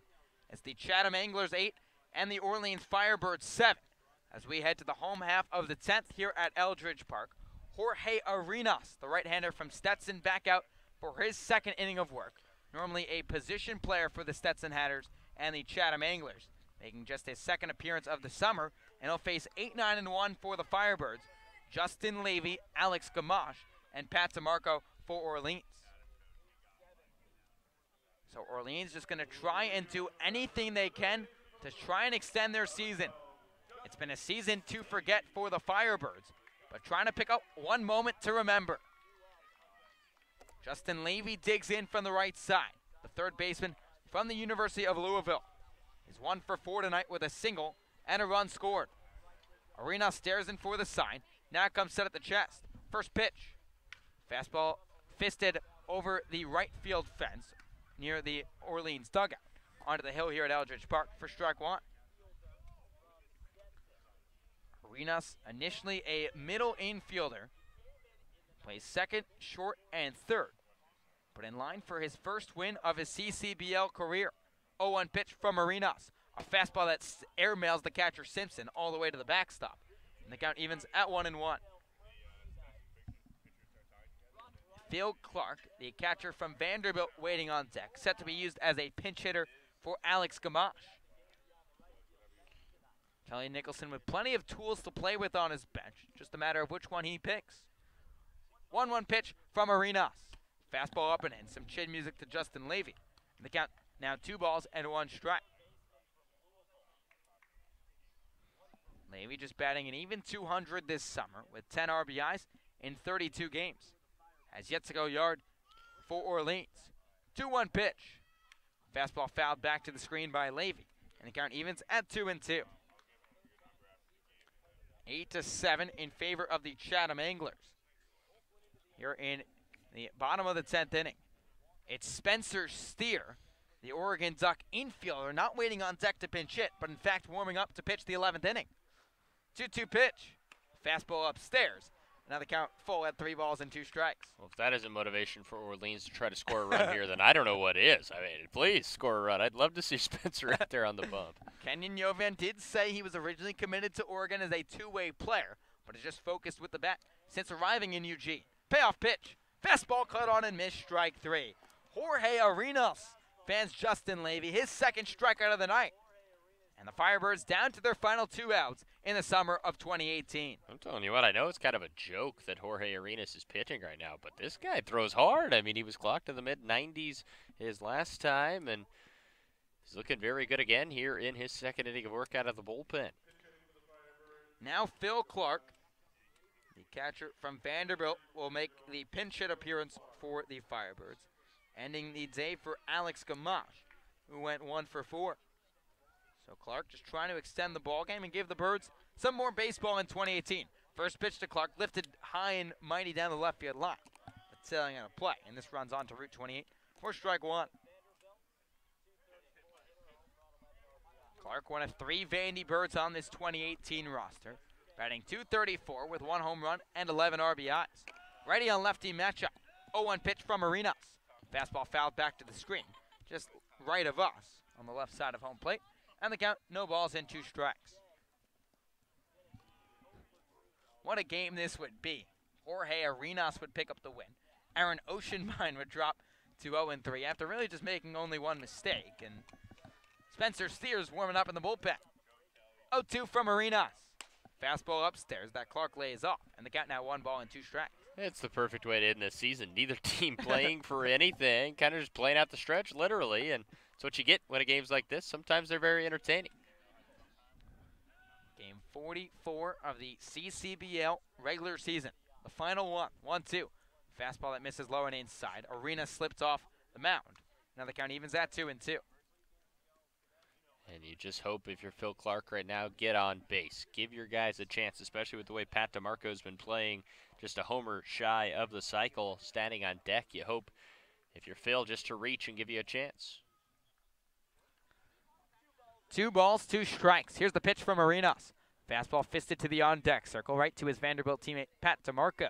And we'll do it again at 2-2. Chatham 8, Orleans 7. Here with 1 down in the bottom of the 10th inning. Orleans down to their final 2 outs here in 2018. The slow clap picking up here at Eldridge Park, trying to encourage Phil Clark. 2-2 from Arenas. Fastball cut on and missed, strike 3. Back-to-back Ks for Jorge Arenas, and the Birds down to their final out in 2018. Jorge Arenas, he has a future in pitching, apparently. I mean, he is running through this Orleans lineup like a hot knife in butter. One last chance for the Birds, and it's a hot hitter in Pat DeMarco, a homer shy of the cycle, and what a fitting time it would be for Pat to come through with that big fly. DeMarco 4 for 5 tonight.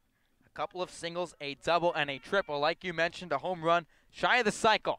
First pitch, a fastball up and in for ball 1. DeMarco entered the night batting .248 with 2 home runs and 12 RBIs. Orleans down to their final 3 strikes, trailing 8-7. 1-0 pitch. Fastball that misses low and outside. They got 2 balls and no strikes. The Chatham infield hugging the lines with Bush right behind the first base bag. McGee behind the third side. Just trying to take away extra bases from DeMarco. 2-0. Fastball fouled back by Pat over the press box here at Eldridge Park. and Orleans down to their final 2 strikes. DeMarco just trying to pass the baton, if nothing else, to Eddie McCabe, waiting on deck for the Orleans Firebirds in his CCBL debut. The righty comes set at the belt. 2-1 pitch. Fastball upstairs, and now Arenas falls behind 3 balls and 1 strike. Now you got to sit dead red on the inner half and pull the trigger and hope you can hit one out. Dip and rip. That's what you got to do if you're Pat DeMarco right now. There is no denying DeMarco will try and swing for the fences right here, if not draw a walk, and give Orleans a chance to try and bring them home. Arenas comes set at the belt. 3-1 pitch. Fastball fought off by DeMarco over the press box, and Orleans down to their final strike here in the summer of 2018. Chatham 8, Orleans 7 here in the bottom of the 10th at Eldridge Park. 3 balls, 2 strikes, and 2 outs. Orleans trying to avoid losing their 13th of their last 14th and tying the franchise record for worst record. Payoff pitch. Fastball that just misses inside, ball 4. Phil Clark reaches for the 5th time tonight, and the Birds are still alive with the tying run at first base. Pat DeMarco, a great job for Orleans reaching base yet again. This time it's a walk. And what a moment it is. What an opportunity it is for Eddie McCabe. He's already looked great, and can he cap it off with one of the most improbable victories you'll ever see? His Orleans debut already 2 for 4. DeMarco leads off first. First pitch to McCabe. A fastball that misses up and in for ball 1. McCabe had an RBI triple back in the 3rd and came around to score before a single that scored a run back in the 8th. It's the Anglers leading the Firebirds 8-7 here in the bottom of the 10th. 1-0, a home run hack, cut on and missed. And the count evens at 1-1.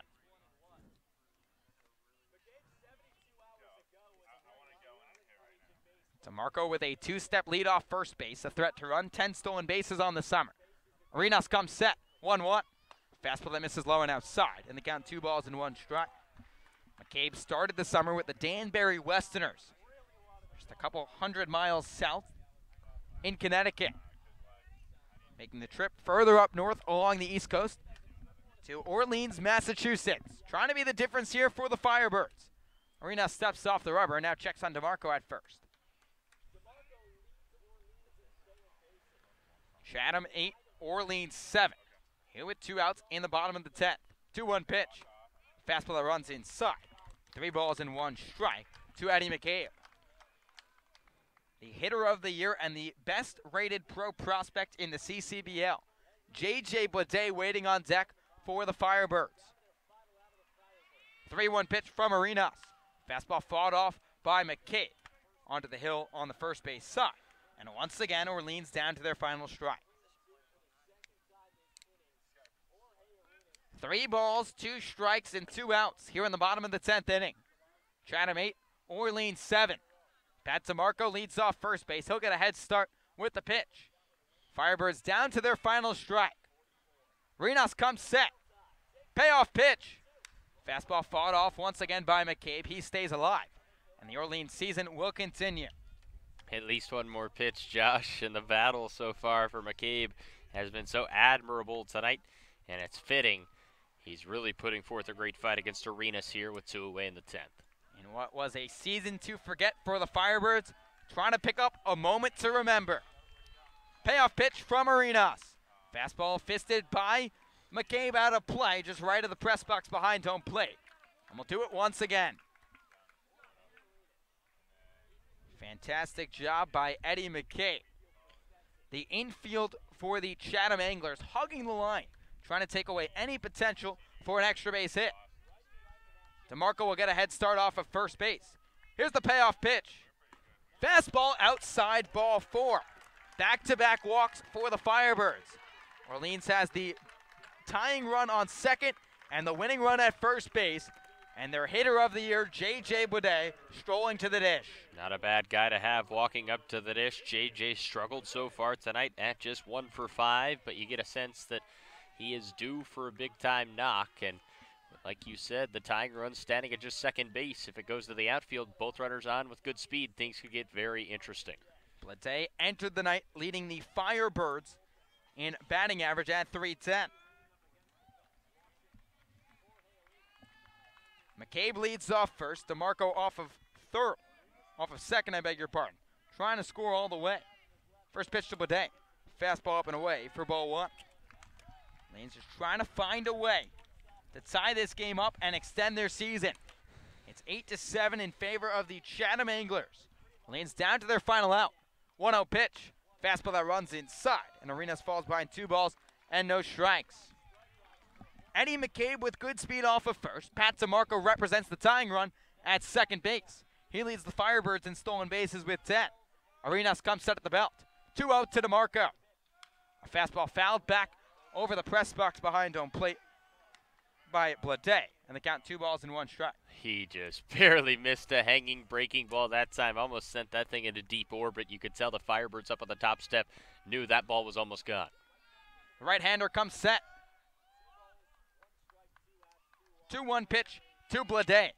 A fastball lifted into right field over the head of Cole Haviland, and it gets down. Being waved around third base is DeMarco. He's in standing up.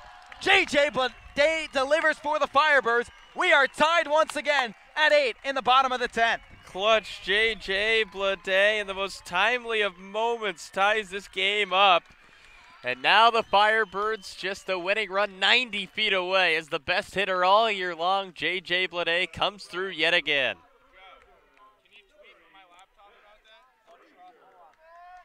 And Matt Frazier will dig in for the second time tonight.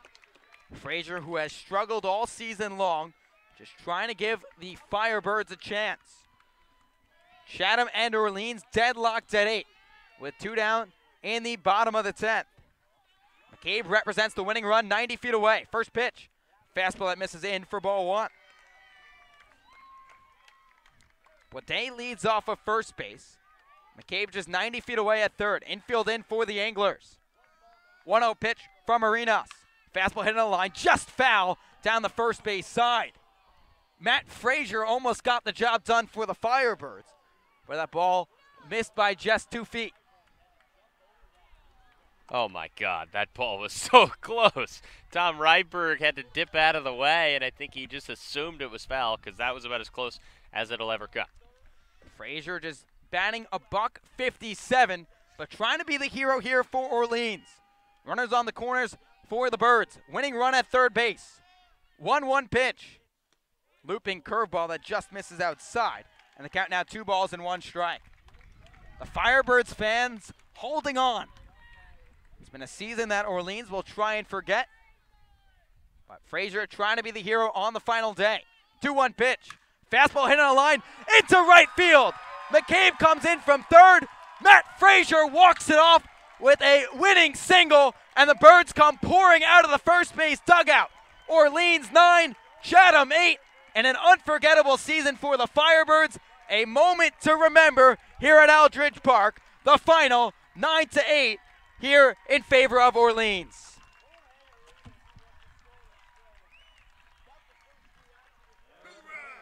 These two teams went back and forth all night long. It was the Anglers jumping out to an early 3-0 lead. The Firebirds fought back, scoring 6 unanswered. Chatham came all the way back again. They tied it up at 7. They tied it up at 8. And now it's Matt Frazier, the unlikeliest hero, walking it off for the Firebirds. This is why baseball is one of the best sports ever invented. Are you kidding me?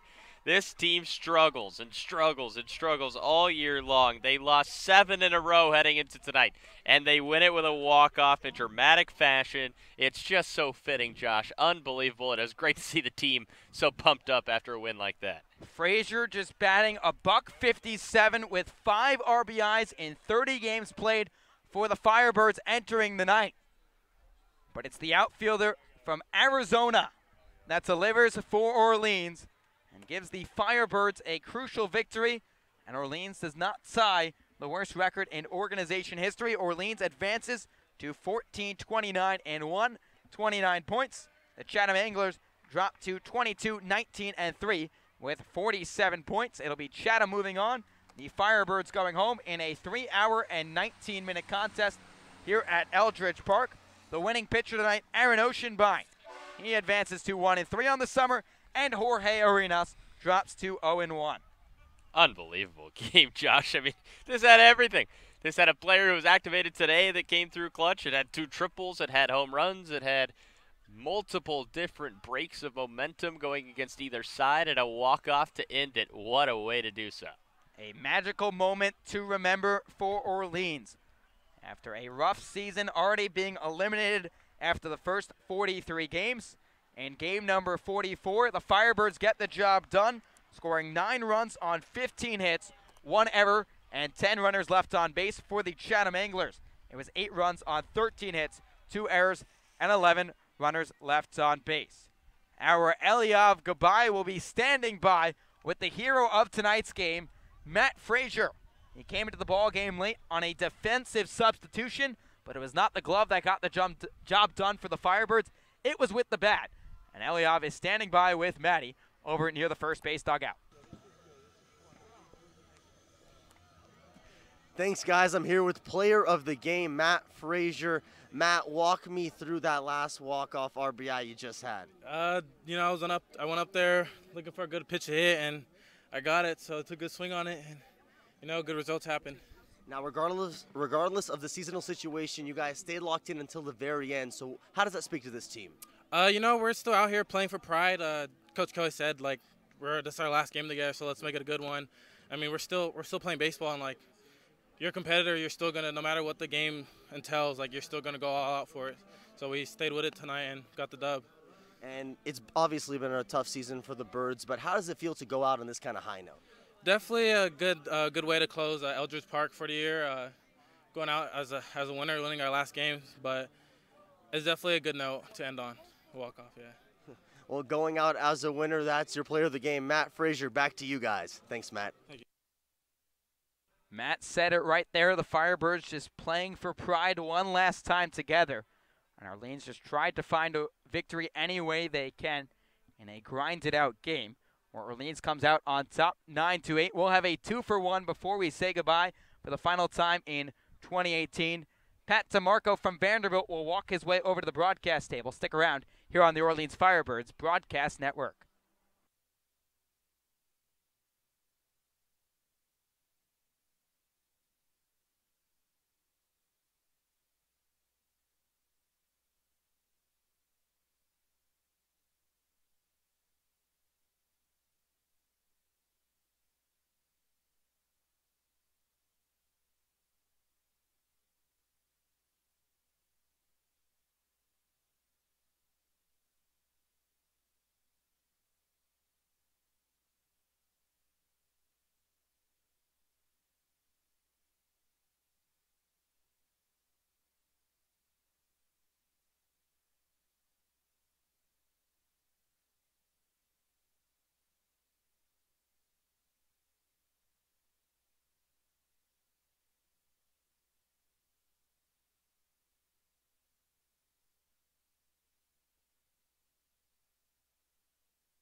Welcome back to Eldridge Park. The Firebirds winners over the Anglers 9-8.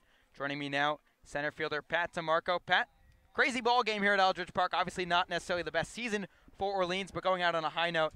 Walk me through that last play. What did you see from Matt Frazier at the dish? You know, he looked good up there. You know, he looked confident. He was taking some good swings. He just missed a couple, and then, you know, he laced that one down the line, and that was it.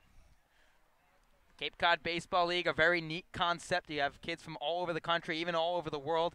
You guys came pouring out of that dugout in jubilation. What was the feeling like around the squad, just celebrating with your teammates that you've become brothers with over these 2 months? Yeah, that was awesome. I mean, yeah, we've become really close. You know, you come to the ball field every day, and these are your brothers for the next, 2 months that you're here. And, to cap it off like that, that's awesome. And, I'm happy for Frage, and a lot of people on the team had really good years, and, it was overall a success. You yourself didn't have a bad night either, going 4 for 5, a home run shy of the cycle, reached base 5 times. Why were you successful at the dish tonight? Actually my dad took a little video of me yesterday, and, he kind of pointed out something in my hip, and, I just kind of was messing around with it in BP, and it felt good, and just try to stay loose and, just play the game, and, whatever happens, happens. So good night. One of your college teammates and good friends, J.J. Blade, was named the hitter of the year for the squad, also the best pro prospect. What have you seen from his development over these last 2 months? Yeah, I mean, he's been awesome. Every time he's at the plate, you have the feeling that something amazing is going to happen. So, he's really developed. I mean, he's just getting better. He's not slowing down. So I'm really happy for him, and, to just be around him and learn from him, that's awesome. One last question for you, Pat. 2 months here, 51 days to be exact, 44 games. What's going to be your biggest takeaway from summer 2018? Well, it was awesome. Just coming out here and experiencing it was a feat in itself, you know what I mean? And just learning every day, just coming out to the ball field and learning something new every single day, and just getting better and better, and, making great relationships while you're doing it too. So that's probably what I'll remember from here. Thank you, Pat. We appreciate the time. As always, best of luck moving forward at Vanderbilt, and best of luck as you continue on with your career. Yep, thank you. That was Pat DeMarco, Vanderbilt and Firebirds outfielder, as I'll bring Braden Bell back on to the Orleans Firebirds broadcast network for the final time in 2018. And Braden will first dissect this game a little more first, and what was obviously a season to forget for the Firebirds. A rough way to go down, just 14-29-1. The worst season since really 1992 for Orleans, just missing out on the playoffs for the first time since 07. But this team played with a lot of pride tonight. They didn't give up to the final strike, let alone the final out. Yeah, it was a fun game to watch, and you mentioned those numbers. Definitely not the kind of year Kelly Nicholson and the rest of this, ball club really wanted, but there's like a sense of jubilation and just overall happiness at Eldridge Park right now. The team gathered on the mound here, and a great way to end a disappointing campaign, and it was great to hear what Pat DeMarco just said. I mean, just grinding out here every single day of the week. It's a long season. It can be very tough at times, especially when you're losing ball games. But to be rewarded with a dramatic win against your arch rival the last game of the year, I wouldn't really say it fixes everything that's happened this summer, but it certainly leaves you with a pretty good taste in your mouth as you head back to your respective cities. The Firebirds snap their 7-game losing skid, and they'll be just one of 2 teams to finish off 2018 in the CCBL with a victory, Orleans, and then whoever is the winner of the Cape Cod Baseball League trophy. And Braden, as we leave Eldridge Park for the final time this year, I think it's time we kind of go down and thank the people that made this all possible. We'll start off at the very top with the president of the organization, Gene Hornsby, right over to Sue Horton, the GM. Both of them have been phenomenal, just coming up to us, keeping us in the loop about everything. They're at the ballpark every night, home and road, just doing everything they can to make sure this organization is running smoothly and soundly. We'll follow that down a little bit to the executive board. Steve Guerin, who's the treasurer, also works as the PA announcer. Elaine Brickman, the intern coordinator. Bob O'Donnell, Nancy Nickerson, and Davis as well. They are all people that have played an integral part in this organization, not just in 2018, but years in the past and for many years to come.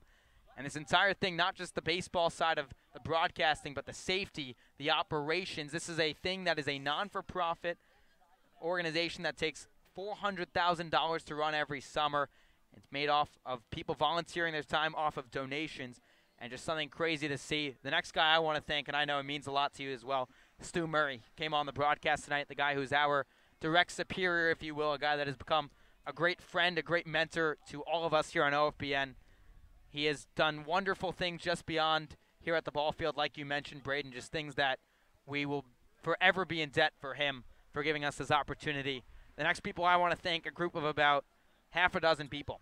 Kelly Nicholson, Chris Constantine, Jamie Quinn, Giuseppe Papaccio, Ryan Erickson, and the athletic trainers here, both Michelle Pavlou and Callie Hannon, who worked with the team all summer long. They were open and honest. They helped us any way we could. The first day we were here, Kelly Nicholson said, you guys are here the exact same reason for the players, introduced us to them, tried to make it the most seamless transition possible to give us all the opportunities we could have. Talking about those players, the 30 men that donned the dugout at any point, we saw faces go and leave. We saw faces come and go. The guys came back as well, and just all men in that first base dugout for the Firebirds were just upstanding citizens, fantastic baseball players, and just great people overall that worked with us and cared for us as human beings just beyond media team as well. The last people that kind of made this all possible, the parents. You guys out there listening in every night, sending your kids here to Orleans, Massachusetts. For a lot of people, that's over 3,000 miles long in the West Coast. For some, it's across continents. And this is not possible without you. Our broadcast network is not possible without you. We appreciated your feedback all summer long. We appreciated your support. And now it's time I say goodbye to 5 men that have been along this entire summer along the ride with me. We'll start with Joe Catapano, our beat writer here, the Ken Rosenthal of the Cape Cod Baseball League. TJ King, our social media quarterback, if you will. Huck Vaughn, our videographer. Eliav Gabay, our sideline reporter. And the man sitting to my right, Braden Bell, on a fantastic job done in summer 2018. Yeah, and that was perfectly said, Josh. So many people go into this operation, and truly a summer I know we will both never forget. And the memories will last a lifetime, what happened this summer. And, you know, especially us 5 in the media group spent a lot of time together. There were some good times, there were some bad. We lived in a basement all together, and you know, it just created so much more of a camaraderie between us. And I had a great time calling, you know, all these games with you, my friend, and I know big things are coming for you in the future, as well as all these players out on the field. And the fun part now is, you know, everyone will go their separate ways tonight. This team will never be the same again. This broadcaster group will never be the same again, but we'll all disband and keep chasing our dreams. And that's really the beauty of, you know, the CCBL in terms of teams and also broadcast teams as well, is that we're just all out here trying to chase dreams. And, you know, it's going to be a fun journey to watch, but certainly a great way to end it tonight. And it really was as good of a summer as we could have ever imagined. And it was a lot of fun to call it alongside you, my man. The last pure baseball league in the world, with people just chasing their dreams, like you said, Braden. Look forward to everything in the future. So for the final time here at Eldridge Park, the Firebirds winners over the Chatham Anglers 9-8 here in 2018. 44 games up and 44 games down. Signing off here on the Orleans Firebirds Broadcast Network.